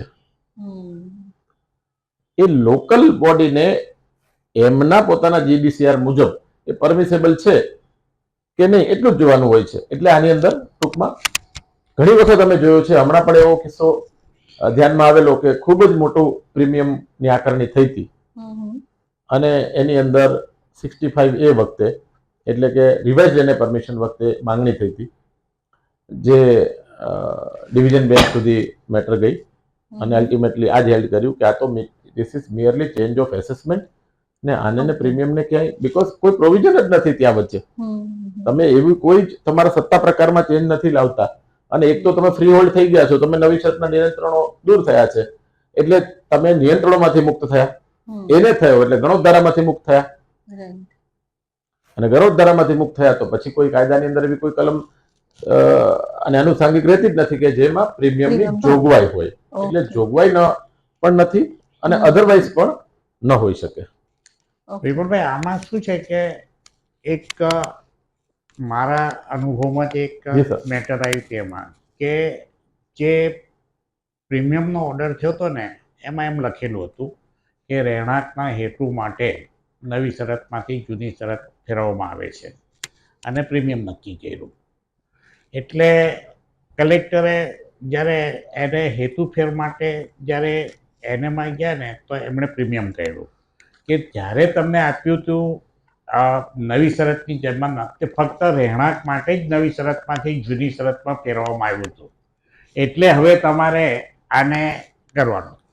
હવે એ કોન્ટેસ્ટ એ આખું પ્રકરણ જે આપે કીધું તે 2 ગ્રાઉન્ડ પર હાઈકોર્ટે કાઢી નાખ્યું. એક ગ્રાઉન્ડ એ આપ્યું કે ભાઈ એકવાર એને થઈ ગયું એટલે ટેનન્સીના કોઈ જોગવાઈઓ લાગુ પડતી નથી, એટલે તમે બીજી વાર એને ટેનન્સી કાયદા હેઠળ નોટિસ આપી જ ન શકો. ટેનન્સીના પ્રોવિઝન લાગતા નથી એટલે ટેનન્સીના પ્રમાણે તમે આ પ્રીમિયમ ભરવાની જે નોટિસ આપી એ જ ઇલીગલ. બરાબર છે. સેકન્ડ થિંગ, હાઈકોર્ટે એવું ઓબ્ઝર્વેશન કર્યું એ જજમેન્ટમાં કે જ્યારે પ્રીમિયમ લેવામાં આવે છે ને તે જમીનની કિંમત પર લેવામાં આવે છે અને જમીનની કિંમત તમને એકવાર મળી જાય પછી એ ફેરફાર તમે કરો તો એના પર તમને પ્રીમિયમની જે જોગવાઈ છે તે જમીનના તમારા હિસ્સેદારી પર મળે છે. જી બરાબર. ગવર્મેન્ટને જે લેવાનું તો તમે કિંમત જ્યારે જમીનની જે તે સમયે જંત્રી પ્રમાણે કે વેલ્યુ પ્રમાણે જે હતી બજાર કિંમત એની ટકાવારી તે પ્રમાણે ટકાવારી પ્રમાણે મળી. હવે એ ટકાવારી પ્રમાણે કદાચ 5 વર્ષ 10 વર્ષ પછી એની ફિઝિકલી પોઝિશન ચેન્જ થઈ ગઈ, રેસિડન્ટમાંથી કદાચ કોમર્શિયલ એની વેલ્યુ વધી તો ગવર્મેન્ટ કંઈક લાઈફ ટાઈમ એનો ભાગીદાર ન બની શકે. અને સાહેબ એટલે તમે એકવાર જ્યારે નક્કી કરી ત્યારે જમીનની કિંમત છે, ઉપરની કિંમત તમે નથી લેતા. તો આ જે આપનો સવાલ છે તે 2 કારણસર હાઈકોર્ટે ડિસાઈડ કર્યું છે કે એક તો ટેનન્સીના પ્રોબંધ નથી લાગતા અને જ્યારે પ્રીમિયમ લેવામાં આવે છે ત્યારે માત્ર જમીન જ જોવાની હોય છે, એનો ઉપયોગ શું કરવાના છે તે અને એની કિંમતની પર તમારે પ્રીમિયમ લઈ લેવાનું છે. એક સાહેબ હમણાં એક ડિબેટેબલ એવો ઇસ્યુ ધ્યાનમાં આવ્યો હતો, કદાચ આઈ મે બી રોંગ, કે નામદાર સરકારના ધ્યાને એવા ઘણા કિસ્સો આવ્યા હતા કે જે તે વખતે એ પ્રીમિયમને પાત્ર હતી જગ્યા, પણ એમણે પ્રીમિયમ જે તે વખતે ફોર એની રીઝન ક્ષતિના કારણે ફોર એની રીઝન એ પ્રીમિયમ જે તે વખતે એમણે એની આકારણી કરીને વસૂલવાનું થયું નહીં. એટલે આપને પણ ઘણા બધા સાહેબ કિસ્સાઓ ધ્યાનમાં આવતા હશે કે જેમાં નવી ગણવી જૂની ગણવી પ્રીમિયમ લાગુ પડે ના પડે આ બધા પ્રશ્નો. તો એવા કિસ્સામાં કે જેની અંદર ખરેખર પ્રીમિયમ નામદાર સરકારશ્રી તંત્રના માનવા મુજબ એના માનવા મુજબ પ્રીમિયમ જે તે વખતે લાગુ પડતું હતું પણ જે તે વખતે એને કર્યું ત્યારે લેવાનું નથી. તો હવે it may be for any reason મિસચીફે હોઈ શકે, ફ્રોડે હોઈ શકે, ફોર એની કેસ, પણ ધ બોટમ લાઇન ઇઝ કે જે તે વખતે પ્રીમિયમ પાત્ર હતી પણ છતાં એને વખતે પ્રીમિયમનું વસૂલ થયું નથી. તો કદાચ એવી કોઈક જોગવાઈ હમણાં સાહેબ આવી છે કે તમે રિવાઇઝ એને કરવા જાઓ ત્યારે એ ના એ અમુક ટકા છે કે 10% ભરી અને તમે એ તમારો પેલો જે તે વખતનો બ્લીચ રેગ્યુલેશન, બટ સ્ટીલ આ તો એકેડેમિક ચર્ચા કરીએ છીએ. જી જી, ડેફિનેટલી આપે જે પ્રિન્સિપલ કીધા એ મુજબ વી ડિફર ટુ ધીસ પ્રોપોઝિશન. જી જી, એક વખત એને થયું વન્સ એની ઇઝ ઓલવેઝ એને, એક વખત તમે ટકાવારી મુજબ એની આકારણી વખતે લઈ લીધું. પણ here is the question where premium. તો ધ ક્વેશ્ચન વુડ બી કે શું સરકારશ્રીને જે લોસ ગયો છે જે તે વખતે એ કાયમ માટે થઈને જતો કરી શકે, જતો કરવો જોઈએ કે નહીં? પણ આ એક મારા મત મુજબ ડિબેટેબલ. પણ આમાં વિમલ, મારા ધ્યાનમાં એક જજમેન્ટ છે કે આવો જે કિસ્સામાં અમે ફેસ કર્યું હતું ત્યારે હાઈકોર્ટે એવું વ્યૂ લીધું હતું, કારણ કે સરકાર તરફથી એમ કહેવામાં આવ્યું હતું કે આ ખાલસા કરી નાખવામાં આવે, કારણ કે પ્રીમિયમ ભર્યા વગર ડેવલપમેન્ટ કર્યું છે એટલે શરત ભંગ કર્યો છે. તો હાઈકોર્ટે પ્રેક્ટિકલ વ્યૂ કર્યો કે ભાઈ જે તે સમયે સરકારની બી ભૂલ હતી, તો તમે એને ખાલસા ન કરી શકો. જો સરકારને એમાં નુકસાન ગયું હોય અને અરજદાર જો એ પ્રીમિયમ ભરવા તૈયાર હોય તો તમે આ પ્રોસિડિંગ વાઇન્ડ અપ કરી નાખો, રેગ્યુલાઇઝ કરી શકો. રેગ્યુલાઇઝ કરો. એવા પણ સર ઘણા બધા કિસ્સાઓ. હવે આમાં વિમલભાઈ, જે આટલા વર્ષના આપણા અનુભવથી જે છે ને તે જે આપણે ચર્ચા કરે છે એનું કારણ એક બધું હતું કે પહેલા એને કરવાની સત્તા જિલ્લા પંચાયત નથી અને પ્રીમિયમ ભરવાની સત્તા કલેક્ટર પાસે અને નાયબ કલેક્ટર પાસેથી. તો એને કરતી વખતે જિલ્લા પંચાયતમાં ડીડીઓ શું છે કે એને સીધા કરી નાખે, એ કોઈ દિવસ નવી શરત જૂની શરત જોયા વગર સીધું એને કરી નાખતા હતા. અને પછી જે તે સમયે આવું કંઈક પ્રશ્ન આવે ત્યારે એમ થાય કે આ પ્રીમિયમ ભર્યું નથી. હવે તે વખતે આ પ્રશ્ન ઊભા થયા છે ઘણા કેસમાં, જૂના કેસમાં. હવે તો એની સત્તા ડીડીઓ પાસે કલેક્ટરને આપી, એટલે હવે આ મને લાગે છે એની પાછળનો કદાચ હેતુ આવો પણ હોઈ શકે કે આવી ભૂલો ન થાય. પણ એવા કેસોમાં હજુ બી ઘણા બધા કેસોમાં આવા પ્રશ્નો ઊભા થાય છે. સાહેબ, આપને એવું નથી લાગતું કે આની અંદર કોઈકની ક્ષતિના લીધે દંડ કોઈક ભોગવે? પાછો આજની તારીખનો એ પ્રીમિયમ લે, એ બહુ મોટો ફટકો પડે. કારણ કે માણસે 100 રૂપિયાની જમીન લીધી હોય ને આજે 400 રૂપિયાની પ્રીમિયમ ભરવું પડે. હું એ જ કહું છું. એટલે આ તો જસ્ટ આપણે ચર્ચા કરીએ છીએ. પણ તમે ઘણી વખત આ સોસાયટીના મારા 2-3 કેસો હતા કે જેની અંદર સોસાયટીમાં સાહેબ મકાનો બની ગયા છે, 2-3 વખત સાહેબ ટ્રાન્સફર વેચીને જે તે વખતે બિલ્ડરે એને કરાયું હતું ત્યારે પ્રીમિયમ હતું, પાત્ર હતું, પણ કોઈ જૂની શરત લાગતી હતી અને પ્રીમિયમ નથી લેવાનું. ને હવે સરકાર તો હવે હાલના જે ખરીદનાર હોય તો એને તો બહુ એ કેમ એને શા માટે સહન કરવું જોઈએ, શા માટે સહન કરવું જોઈએ? This is. અને બીજા તમે દ્રષ્ટિકોણથી જુઓ તો આજે લિમિટેશન એક જુઓ તો પણ જે તે વખતે જે વસ્તુ બની, હવે એને સાચી હતી કે ખોટી હતી પણ એ ચેલેન્જ ના થઈ કે એનો ઓર્ડર જે પ્રીમિયમ વસૂલ કર્યા એ ચેલેન્જ ના થયો તો કેન નોટ બી સેડ કે ધેટ ઇઝ એટ એન ફાઇનાલિટી. એટલે આ ઘણા બધા આ પ્રકારના જે નવા જે અમુક સંજોગો ઊભા થાય ત્યારે કોર્ટમાં ફેસ કરવાનો આવે છે અને તે વખતે બહુ મોટી ડિબેટ થઈ જાય છે કોર્ટમાં બી કે આમાં શું થઈ શકે, અને એ બહુ લાંબી આર્ગ્યુમેન્ટો થાય અને પછી છેક સિંગલ જે ડિવિઝન બેન્ચ અને સુપ્રીમ સુધી એ નક્કી નથી થતું કે આમાં શું થવું. અને મેન શું છે કે આમાં ઇનોસન્ટ બાયર, ઓક્યુપન્ટ જે છેલ્લા ખરીદનારા છે, જે ભોગવનારા છે, એ હેરાન થાય છે. હવે એમને તો લીગાલિટીની ખબર જ નથી કે ઇનામ નાબૂદી ધારાની કઈ કલમ હેઠળ 100 વર્ષ 50 80 વર્ષ પહેલા કોને મળી હતી, ત્યારે 6 પટ ભર્યા હતા, 20 ભર્યા હતા, 6 ભર્યા હોય તો પ્રીમિયમ લાગે, 20 આવું તો. અને એ તો બિચારા 6ઠા 7મા 8મા 9મા પરચેઝર છે. But this is what it is. I think આ પણ આપણે કવર કરી ચૂક્યા છે. એનેના હુકમમાં બાંધકામ શરૂ કરવા તથા પૂર્ણ કરવા સમય મર્યાદાની શરત રાખવામાં આવે છે તો તેની કાયદાકીય જોગવાઈ શું છે? એવું છે થોડે ઘણે કે હું સંક્ષિપ્તમાં એનો જવાબ આપું. જી. રિસન્ટ પાસ્ટ સુધી એવું હતું કે નામદાર કલેક્ટર સાહેબ 65 હેઠળ એનએનો હુકમ કરે તો રીઝનેબલ શરતોને આધીન કરી શકે. જી. એટલે શરતો મૂકવી એ એમની જ્યુરિડિક્શનમાં છે. તો એવા શરતોના ભાગ રૂપે એક શરત એવી પણ હોતી કે આ એને તમને આપેલું છે તો એનો ઉપયોગ તમારે 6 મહિનામાં શરૂ કરવો, 2 વર્ષમાં પૂરો કરવો, આ પ્રકારની સમય મર્યાદાઓ બાંધવામાં આવતી હતી. અને એ સમય મર્યાદા કોઈ પણ સંજોગોની અંદર જો એનું પાલન ના થાય તો એનો ભંગ ના પણ પ્રોસિડિંગ્સો થતા હતા. આવો એક કિસ્સો નામદાર હાઈકોર્ટના ધ્યાને આવ્યો અને એમાં ઘણી ડિબેટ ચાલી. અલ્ટિમેટલી એવું હેલ્ડ થયું કે શરત મૂકવાની સત્તા છે, પણ એનો મતલબ એ નથી કે અનરિઝનેબલ કન્ડિશન ઇમ્પોઝ કરે. અને આ જ પ્રકારના કે જે તે વખતે એ કિસ્સાની અંદર આવું જ હતું કે 2 વર્ષમાં બાંધકામ નહોતું થયું અને બિનખેતીનો ઉપયોગ નહોતો થયો. એમાં નામદાર કોર્ટે એવું પ્રસ્થાપિત કર્યું કે કન્ડિશન ખરી, પણ અમારો મત એવો છે કે અનરિઝનેબલ કન્ડિશન તમે ઇમ્પોઝ કરી શકાય નહીં, અને જો આવી પણ કન્ડિશન હોય તો એને ઓબે કરવાની જરૂર નથી.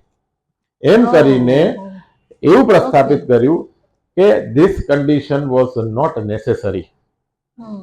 એનું કારણ પણ આપ્યું કે એક વખત બિનખેતી થઈ જાય છે પછી એ માલિક પોતે છે, હેતુફેર એમણે કરાયો છે, પ્રીમિયમ એમણે ભર્યું છે, સરકારનું આની અંદર કોઈ લેવા દેવા નથી. તો એ એમની જગ્યા, એમના ફાઇનાન્શિયલ પરિસ્થિતિ અથવા તો એમના સંજોગ, એમના પ્રોસ્પેક્ટ મુજબ જ્યારે પણ ઉપયોગ કરે, એનાથી એવું પબ્લિક લો નો કયો ભંગ થઈ શકે? એટલે ઇન શોર્ટ આવી કન્ડિશન રદ કરવામાં આવી અને ત્યાર પછી કદાચ હવે આ પ્રકારની કન્ડિશનો મૂકવામાં નથી આવતી. પહેલા મૂકવામાં આવતી હતી. નામદાર ન્યાયમૂર્તિ જસ્ટિસ પાટીવાલા સાહેબ નું આ જજમેન્ટ છે કે જેની અંદર આ કન્ડિશન એમણે ડિલીટ કરાવી હતી અને આ પ્રસ્થાપિત કર્યું હતું કે એને ના ઉપયોગની જે શરત છે કે સમય મર્યાદાની અંદરનો ઉપયોગ કરવો એ યોગ્ય શરત નથી. અને અરજદાર પોતાની જગ્યા છે, પોતે એને કરાવેલું છે, એ ક્યારેય પણ કરી શકે. વિમલભાઈ, એક બીજો ઇન્ટરેસ્ટિંગ કેસની આપણે જોઈએ કે ઘણીવાર શું છે કે આવા કિસ્સા અત્યારે ફેસ બી કરીએ છીએ કે કોઈ બીજી શરતના કારણે એનાનો હુકમ રદ કરી નાખે છે. હવે એ એનાનો હુકમ રદ કર્યા પછી શું, તો એ કંઈ નહીં, એટલે ખાલસા બી નહીં કરવાની કે કંઈ નહીં, પણ એનેનો હુકમ રદ કરવામાં આવે છે, એટલો જ ખાલી ઓર્ડર કરેલો છે. એવા ઓર્ડર છે પણ આપણી પાસે. તો હવે એનો અર્થ શું એમ? એટલે હવે એ સમજો કે એનેનો ઓર્ડર કેન્સલ કરે તો એ ખેતીની જમીન ગણાય. જો ખેતીની જમીન ગણાય તો ખરીદનાર તો બિનખેડૂત છે, કારણ કે એને પછી તો એને તો બિનખેડૂત એ ખરીદી કરી. તો હવે બિનખેડૂતે ખરીદી કરી અને હવે ખેતીનો ઓર્ડર, આ બિનખેતીનો ઓર્ડર રદ કર્યો એટલે જગ્યા ખેતીની થઈ ગઈ, પણ માલિક તો બિનખેડૂત થઈ ગયો. તો હવે એ કેવી રીતે લિંક થાય? હું સાહેબ આનો જવાબ આપું. આ મારી પાસે કંપનીઓના જે કેસો આવે છે 97 પછી જે 63 કલમમાં જે સુધારા આવ્યા અને 63 ની જે જોગવાઈ આવી, બોનાફાઇડ ઇન્ડસ્ટ્રીયલ પર્પસ માટે જે પરવાનગી 63 ની અંદર પૂર્વ પરવાનગી છે, પહેલામાં પાછોતરતી પરવાનગી છે, એટલે રેટ્રોસ્પેક્ટિવ પાછોતરતી અસરથી જો કંપની બોનાફાઇડ ઉપયોગ માટે, ઇન્ડસ્ટ્રીયલ ઉપયોગ માટે જો જગ્યા ખરીદે છે તો એમને કોઈ પરવાનગી લીધા વગર સીધો જ દસ્તાવેજ કરવાની જોગવાઈ છે. તો આવા કિસ્સાઓમાં મેં વધુ પડતા જોયા છે કે એમને 1 મહિનાની અંદર નામદાર કલેક્ટરશ્રી અને મામલતદારશ્રીને જાણ કરવાની હોય છે અને ઉપયોગ શરૂ કરી દેવાનો હોય છે. આ સીધી આટલી જ જોગવાઈ છે કે એમને ઉપયોગ સીધો શરૂ કરી દેવાનો હોય છે, આ સામાન્ય સંજોગોમાં. હવે એ પછી એમણે 63 ના સર્ટિફિકેટ માટેની માંગણી કરવાની હોય છે. પછી 65B 65 હેઠળની માંગણી કરવાની હોય છે, પણ ઉપયોગ ચાલુ રાખવાનો છે. આપ સમજો. એટલે કાયદાનો હાર્દ મારા માનવા મુજબ એવો હતો કે જે પૂર્વ પરવાનગીની પ્રક્રિયામાંથી જે ડિલે થાય છે અને જે નાની ગૂંચવણોની અંદરથી કંપનીઓને પાસ થવું પડે, એટલા પહેલાની અંદર તો એ સીધું પ્રોડક્શન ચાલુ કરી દેશે, ઉપયોગ ચાલુ કરી દેશે, તો આપણા રાજ્યના અને દેશના વિકાસ માટે અટકે. આ એક આવું મારા મત મુજબ આ પેલો હતો. હવે અમારા ધ્યાનમાં એવા અસંખ્ય કિસ્સા આવ્યા છે કે જ્યારે એમની 63 ની પરવાનગી રદ કરે છે ને, ત્યારે સાયમલ્ટેનિયસલી એવું લખે છે કે જેથી કરીને હવે 63 ની પરવાનગી રદ થઈ ગઈ એટલે ધારણ કરનાર બિનખેડૂત કંપની છે. બિનખેડૂત કંપની છે એટલે તરત જ 84C અથવા તો કચ્છમાં 122 ની કાર્યવાહી તાત્કાલિક શરૂ કરે છે. એટલા માટે સાહેબ આપને ખ્યાલ હોય તો આપણે ઘણી બધી વાર રીટ કરીએ છીએ ત્યાં સ્ટે એટલા માટે માગીએ છીએ કે આ એનએની પરવાનગી રદ કરીએ અને હું તો કંપની છું, ફર્મ છું અથવા બિનખેડૂત છું, તો મારી સામે 84C કાર્યવાહી થશે અને સરકાર દાખલ કરવા સુધીની કાર્યવાહી થશે. તો આપ નામદાર કોર્ટ જ્યાં સુધી ના સાંભળો ત્યાં સુધી આ ઓર્ડરની અમલવારી સ્થગિત રાખો. નકર કારણ કે એના કોન્સિક્વન્સના ભાગરૂપે 84C 122 અથવા તો 54 સૌરાષ્ટ્ર ઘરખેડ મુજબ એ કરવાની થાય. સાહેબ, એમાં બીજો 2 પ્રશ્ન એવા પણ છે જે ઘણા ડિબેટેબલ છે કે નામદાર કલેક્ટર સાહેબ પોતે શરત આપે, શરત મૂકે તો એના ભંગ માટે પોતે કરી શકે કે એ ભંગ મુજબ રદ કરવા માટે થઈને રિવિઝનમાં જવાનું. એટલે પોતાનો હુકમ પોતે રદ ન કરી શકે. શરત ભંગ એમના પોતાનો છે. હા. એટલે અમુક કિસ્સાઓમાં અમે એવું ઓબ્ઝર્વ કર્યું છે કે જેનો ઓર્ડર છે તેનો ભંગ થાય એમાંની શરતનો તો એમની પાસે પાવર છે કે પોતે લાદેલી શરતનો ભંગ થયો છે તો પોતે કેવી રીતે શરત નક્કી કરી ભંગના શકે? હા, પણ અને બીજું એવું છે કે આખો ઓર્ડર છે અને પોતે આપેલો છે, જેમ કે એને છે, એને નો ઓર્ડર એક વખત થયો પછી પોતે રદ કરી શકતા નથી. પણ આપણે જોયું છે કે એનેની એક શરત તો એ શરત ભંગનો કાર્યવાહી પોતે કરે છે, પણ એને જો એમના માનવા મુજબ ખોટી અપાઈ ગઈ છે અથવા તો દૂષિત છે તો રિવિઝન SSRDમાં મોકલવી પડે છે, રેફરન્સ કરવો પડે છે. એટલે આમાં પણ ઘણા જ્યુરિસ્ડિક્શનના મુદ્દાઓ અનેકવાર ઉપસ્થિત થતા હોય છે કે જે સામાન્ય પ્રજા માટે તો ખૂબ તકલીફકારક હોય છે. પણ સાહેબ, હવે સમજો કે ટેસેટ AA લીધી અને પછી એને ટેસેટની પરવાનગી એવા કોઈ કારણસર નથી આપવામાં આવતી કે ભાઈ આ અગાઉ જેણે આને ખરીદે એને અગાઉનો માણસ ખેડૂત નહોતો એટલે આ તમે જે લીધી તે પરમિશન આપી શકાય એવું નથી. છેલ્લો જે છે તેનું નામ 7/12 હોય, એને લીધી. હવે તમે ટેસેટ AA કેન્સલ કરો.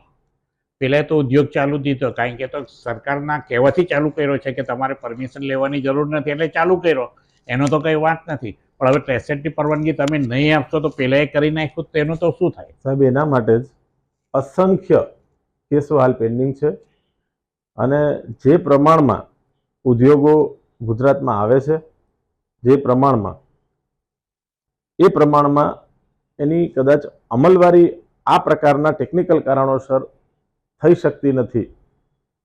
હું મારા જ અમુક ક્લાયન્ટનો કિસ્સો કહું તો વાયબ્રન્ટ ગુજરાતની અંદર એમણે MOU કરેલું હોય, ખૂબ જ મોટું ઇન્વેસ્ટમેન્ટ કરેલું હોય અને એમના ખૂબ મોટા પ્લાન હોય, રોજગારીના ખૂબ મોટી યોજનાઓ હોય, નાનું ટેકનિકલ કારણ જ્યારે 63AA પરવાનગીમાં જશે ત્યારે તમારી પુરોગામી બિનખેડૂત હતા જેની ચકાસણી કરવાની બાકી છે અથવા તો અપીલ ચાલુ છે, આ કદાચ એવું કહી શકાય કે દુર્ભાગ્ય છે. કાયદાની ક્ષતિનું દુર્ભાગ્ય. એટલે કાયદાના એટલે જે ટેસેટ AA નો જ્યારે કાયદો બનાવ્યો ત્યારે આ પ્રત્યે આવું કંઈક બનાવો બનશે એનો ધ્યાનમાં નહીં આવ્યો, ઇગ્નોર થઈ ગયો કે શરત ચૂક અથવા એના તરફે કોઈનું ધ્યાન ગયું નહીં હશે કે આવા બી બનાવો બની શકશે અને એના કારણે કાયદાની ક્ષતિઓ ઘણી થાય છે. સતત આ બાબતે યોગ્ય કેસોમાં ક્લેરિફિકેશનો એના આવતા જ જાય છે, ઇન્ટરપ્રિટેશન પણ આવે છે. પણ કદાચ કોર્ટ જે નક્કી કરે તે પછી એના પર થાય અને કોર્ટ તો પછી વ્યવહારિક રસ્તો કાઢવા સિવાય બીજું તો શું કરી શકે? બરાબર છે સર. ચુસ્તપણે અમલ કરવા જાય તો કાયદાનો કેસ થઈ જાય અને ન કરવા જાય તો પ્રેક્ટિકલ પ્રોબ્લેમો થાય છે. તો પછી એટલા માટે સાહેબ આપ નોંધ કર્યું હશે કે ઇન અ ગિવન કેસ કે પુરોગામી પેલા હતા તો પછી તમે 10% ભરીને રેગ્યુલાઇઝ કરી દો, એ બધી જોગવાઈઓ ખરી. એવું જ કરેક્ટ. તો એને વિશે આપની પાસેથી માહિતી અને મેઘાણી સાહેબ પાસેથી ઘણી બધી સ્પષ્ટીકરણ આપણે મેળવ્યું. પણ હવે એક બીજો સવાલ એવો છે કે DNA એટલે શું અને તેની કાયદાકીય જોગવાઈ શું છે?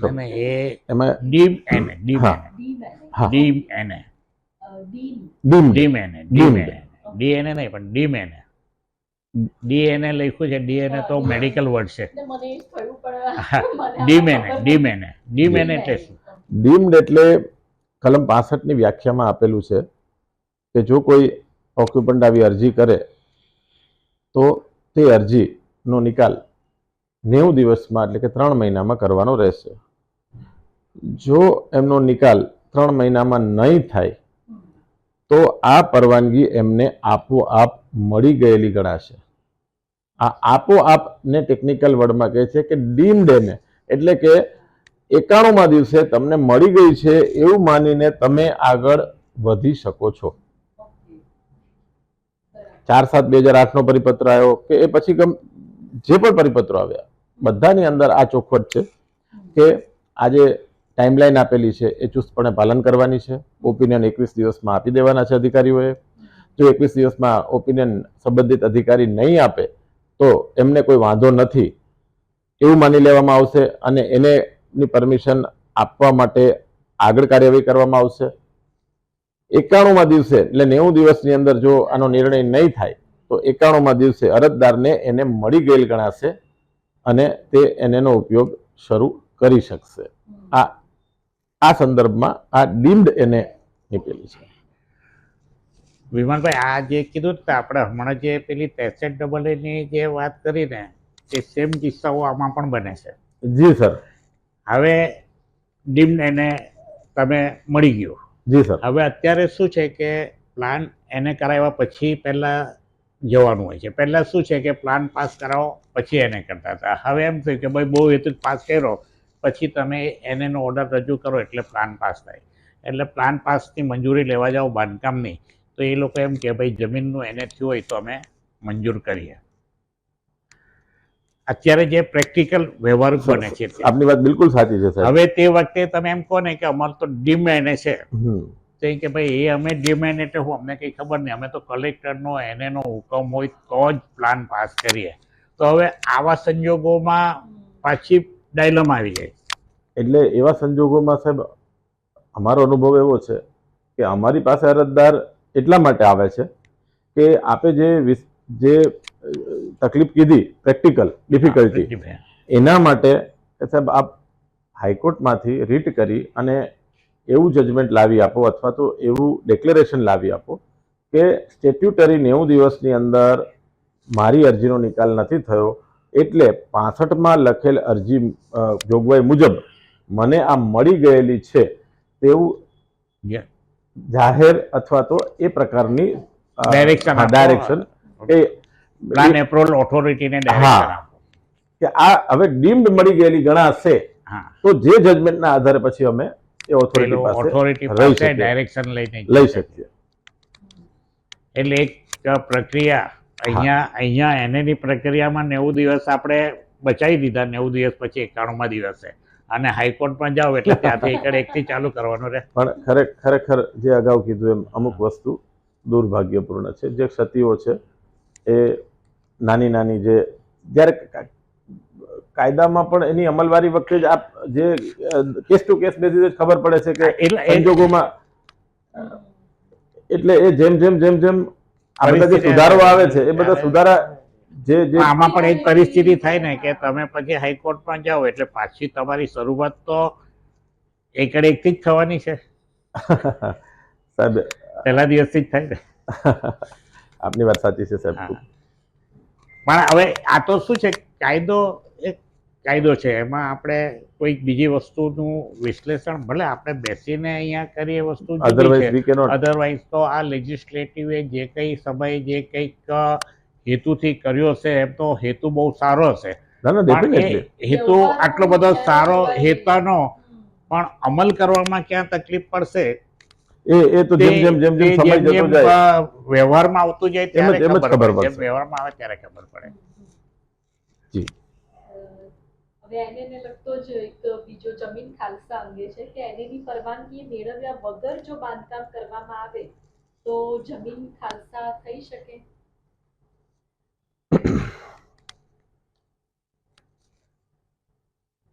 હવે એમાં બે વસ્તુ છે. એક કે અગાઉનો પ્રશ્ન હતો એવો કિસ્સો છે કે તમે અરજી કરેલી છે અને 91 દિવસ સુધી એ નથી થઈ અને તમે બાંધકામ કરી નાખ્યું છે, તો that will fall under different criteria. અને બીજું કે તમે લીધી જ નથી, આપણે ચણી નાખીએ પછી અરજી જોઈશું, જ નથી કરી. અરજી જ નથી કરી અને અમે ખેતીની જમીન ઉપર બિનખેતી કૃત્ય કરી નાખ્યું છે, તો એમાં પણ ફરી પાછી બે બાબત આવે છે કે શું એ નવી શરતની જમીન હતી? કારણ કે સામાન્ય રીતે જો એને કરાવવા જાઓ તો 43નું એને પ્રીમિયમ ભરવું પડે અને પછી એને થાય. એટલે હવે જે બીજો કિસ્સો છે એની અંદર શું એ પ્રીમિયમ પાત્ર જગ્યા હતી અને તમે બિનખેતીનો ઉપયોગ કર્યો, તો એ શરત ભંગ જો ગણોતમાં આપી હોય તો 43ના શરત ભંગ બદલ કાર્યવાહી થઈ શકે.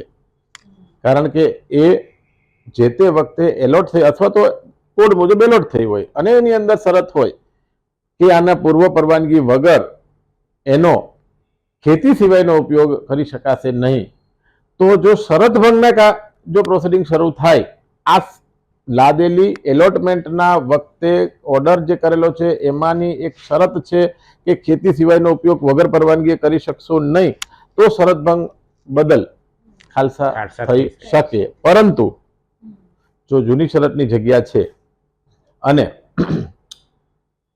તમે બાંધકામ પરવાનગી વગર કરી નાખ્યું છે, તો કલમ 66 અને 67 આ બે પ્રોવિઝન છે. 66માં એવું કહે છે કે જે ઉપર કબજેદાર છે એને ઇવિક્ટ કરી શકાશે, એને ઇવિક્ટ કરી શકાશે.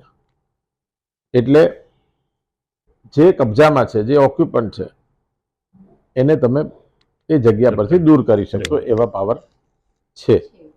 67ની અંદર એવા પાવર છે કે યોગ્ય કિસ્સાની અંદર એ બાંધકામ રેગ્યુલરાઇઝ કરવાના પણ કલેક્ટરશ્રી પાસે પાવર છે.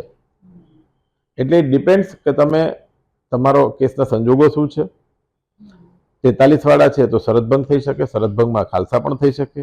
જૂની શરતની જગ્યા છે અને તમે બાંધકામ કર્યું છે તો તમે એને રેગ્યુલરાઇઝ કરાવી શકો છો જો થવા પાત્ર હોય તો. પણ એવિક્સ કરવાનું હોય તો તો એને- એને ખાલસા જ કહેવાય ને. યસ ના તમે eviction- દૂર એટલે દૂર એનો વાઇડ મિનિંગમાં જોવા જઈએ તો હા. કે તમે એને કબજામાંથી દૂર કરો હા પણ તો પછી જગ્યા તો સરકારની જ થઈ હશે, એટલે ખાલસા સ્થિર સરકારે જ થઈ કહેવાય ને જગ્યા. ના સાહેબ, એમાં મારું અંગત મંતવ્ય એવું છે કે એમાં સરકાર તો માત્ર એના પર કરેલું કૃત્ય છે. હા, ચોક્કસપણે નવી શરતની જગ્યા છે જેમાં સરકારનું લિયન છે તો બરાબર છે, પણ તો શરત ભંગ થાય, શરત ભંગ બદલ સરકાર દાખલ થાય, પણ જગ્યા તો તમારી છે, તમે ખાલી કૃત્ય ઉપર કરેલું છે. તમે હા, પણ તમે એવિક્સ કરો એને કબજામાંથી દૂર કરો એનો તો પછી એ જગ્યાનું સ્ટેટસ શું? આમ તો સાહેબ જોવા જઈએ તો ઇવિક્શનનો મતલબ કે જે ઉપયોગ થયો છે તેને તે દૂર કરવો. કરવું, તે દૂર કરવું. તે દૂર કરો. તમારી કબજેદારને ownership- દૂર નહીં કરવું, પણ જે હા. બાંધકામ થયું છે તે દૂર એટલે કરવું, એટલે એને આવું- તોડી પાડવું, ડિમોલિશ કરવું તે થાય. આવું પણ કબજેદારને એવિક્સ કરવું એવો નથી. એની અંદર પણ બહુ એક ઇન્ટરેસ્ટિંગ સાહેબ સંજોગ થાય છે ઘણી વખત જી. કે તમે મારે હમણાં એક આવો કિસ્સો 5-6 વર્ષ પહેલા આવેલો કે જે તે વખતે કલમ 66 હેઠળ નામદાર કલેક્ટર સાહેબે નોટિસ આપી હતી કે તમારું બાંધકામ ડિમોલિશ કરવાનું અને તમને દૂર કરવાનો આથી હુકમ કરવામાં આવે છે. કારણમાં એવું હતું કે તમે જે લોકલ ઓથોરિટીએ આ સાહેબ આણંદની મેટર હતી, એટલે ત્યાં આણંદ કરમસદ ડેવલપમેન્ટ અવકુડા કહે છે, આણંદ વિદ્યાનગર કરમસદ ડેવલપમેન્ટ ઓથોરિટી, એમને પાસે તમે જે નકશા પાસ કરાવેલા હતા એનોમાં જે માર્જિન બતાવેલું હતું તમે એનો ભંગ કરેલો છે. કાયદા વિરુદ્ધનો. એટલે કાયદા વિરુદ્ધનું, પ્લાન વિરુદ્ધ. પ્લાન વિરુદ્ધનું બાંધકામ મંજૂર કરેલું છે. એટલા માટે થઈને આ બિનખેતી કૃત્યમાં તમને ડિમોલિશન આકલપટ્ટી કરવા માટે કલેક્ટર સાહેબે નોટિસ આપેલી. એ નોટિસ મેં નામદાર હાઈકોર્ટમાં ચેલેન્જ કરી એ ગ્રાઉન્ડ ઉપર કે નામદાર કલેક્ટર સાહેબ પાસે કોડની અંદર આવા પાવર નથી. એટલા માટે નથી કે એક વખત એને થઈ જાય છે પછી એનો ઉપયોગ હવે પરમિસેબલ ઉપયોગમાં ફોર એક્ઝામ્પલ સાહેબ રેસિડન્સ માટે તમે એને કરાવડાવ્યું છે. હવે એમાં તમે પરમિસેબલ હોય તો ફ્લેટ બનાવો, બંગલો બનાવો, હવેલી બનાવો, એ તમારા ઉપર છે. અચ્છા, એ બંગલો, હવેલી, ફ્લેટ કેવા હોવા જોઈએ એના નકશા તમારે લોકલ ઓથોરિટીમાં પાસ Local. કરાવવાના છે. તો તમે ભંગ કોનો કર્યો? લોકલ લોકલ ઓથોરિટીનો કર્યો. લોકલ કે ઓથોરિટી એમણે તો એ શરત ભંગની કાર્યવાહી કરી શકે. હા. એ કહી શકે કે 3 મીટરનું તમારે માર્જિન રાખવાનું હતું, આ તમારે રિબન ડેવલપમેન્ટ રૂલ્સમાં હતું, અને તમે અમારા પાસ કરેલા નકશા મુજબ નથી કર્યું, એટલા માટે થઈને એ પોર્શન કે તમે આટલી છજો બહાર કાઢ્યો છે, તમે બાલ્કની કાઢી છે, તમે એનાથી વધારે 2 ટાવર તમે પાસ કરાવ્યા હતા, બંનેને ટ્વિન કરી નાખ્યા છે, તો એ ડિમોલિશન સુધાની લોકલ લો પ્રમાણેની જોગવાઈ મુજબ પગલા લઈ શકે, પણ નામદાર કલેક્ટર પાસે કરી એપ્રુવડ શકે. ઓથોરિટી પોતાના એટલા બદલ માટે. કામ કરી શકે. એટલા માટે. 66 ક્યાં પિક્ચરમાં આવે કે જ્યાં પરવાનગી નથી પરવાનગી લીધી? નથી.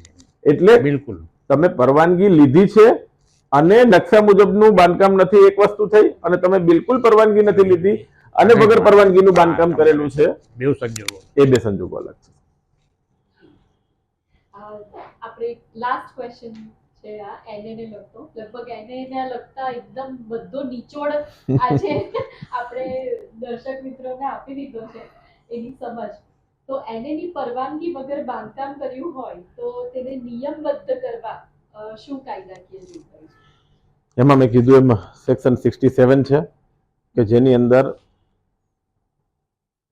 જે જગ્યામાં તમારે એને લઈ અને બાંધકામ કરવાની કે એનો ઉપયોગ કરવાની જોગવાઈ હતી, પણ છતાં તમે એ નથી લીધો, પણ એ નિયમિત થઈ શકે એવું છે કે જો પરવાનગી લીધી હોત તો તમે જે બાંધ્યું છે એ નિયમ મુજબ છે, અથવા તો જે ઉપયોગ કર્યો છે બાંધકામ કરતા ઉપયોગ, રાઈટ. મેં મારું ઘર બનાવ્યું છે, પરવાનગી લીધી નથી, પણ જો મેં લીધી હોત તો આવું ને આવું ઘર હું બનાવી શક્યો બનાવી હોત. શકે. તો એ સંજોગોની અંદર મને રેટ્રોસ્પેક્ટિવ ઇફેક્ટથી અથવા તો પેનલ્ટી લઈ અને આ રેગ્યુલાઇઝ કરવાની સત્તા છે કલેક્ટરને. કલેક્ટર સાહેબ પાસે. પણ આ સંજોગો મેં જે બનાવ્યું છે એ જો મેં પહેલાથી માંગ્યું હોત તો મને ન મળ્યું હોત, તો તો એ આખી regularize વસ્તુ ના અલગ છે. આના ઉપર થોડું નહીં, બસ આ જે છે તે જે વસ્તુ રેગ્યુલાઇઝ થઈ શકતું હોય તે સિવાયનું હોય, અથવા તો સમજો કે તમારે રેસિડન્ટ ઝોન અને ઇન્ડસ્ટ્રીઝ બાંધી નાખી હોય, તો જે તમને પરમિશેબલ નથી એવું જો કોઈ બાંધકામ કર્યું હોય તો એ ડિમોલિશ કરે અથવા તો એને દૂર કરવું પડે. તો વ્યુઅર્સ, જ્યારે કાયદા નિષ્ણાતો આટલા દિગ્ગજો આપણી સાથે આ ટોક શોમાં જોડાયા છે, તો આ ખરેખર આપણા માટે એક નસીબની વાત છે કે એને લગતી લગભગ બધા જ ક્વેશ્ચન, જેને કહું કે વ્યવહારુ ક્વેશ્ચન અને વ્યવહારુ જવાબ, અને આટલી સરળ ભાષામાં જ્યારે એડવોકેટ શ્રી વિમલભાઈ અને એડવોકેટ શ્રી નજમુદ્દીન મેઘાણી દ્વારા આપણને આટલી સરળ રીતે સમજાવ્યા છે. તો આઈ હોપ કે આ લોકો ઉપયોગી બનવાના હેતુમાં અમે આપને ખરેખર સાચી રીતે ઉપયોગી બની શક્યા છીએ. અને આ ટોક શોની લિંકને આપ ફક્ત તમારા સુધી સીમિત નહીં રાખતા, તમારા ફ્રેન્ડ સર્કલમાં, તમારા ફેમિલી મેમ્બર્સને આટલી મહત્વની બાબતો જે આમાં સમાવી લેવામાં આવી છે, તો આ લિંકને વધુમાં વધુ શેર કરો અને અમારી ચેનલને સબસ્ક્રાઇબ કરો કે જેથી અમારા હેતુને જે સિદ્ધ કરવાનો જે અમારો નિર્ણય છે એમાં તમે પણ સહભાગી થાઓ. Thank you so much. Thank you વિમલભાઈ, થેન્ક યુ નજમુદ્દીન મેઘાણી, અમારી સાથે તમારો આટલો કિંમતી સમય આપવા માટે. Thank you so much.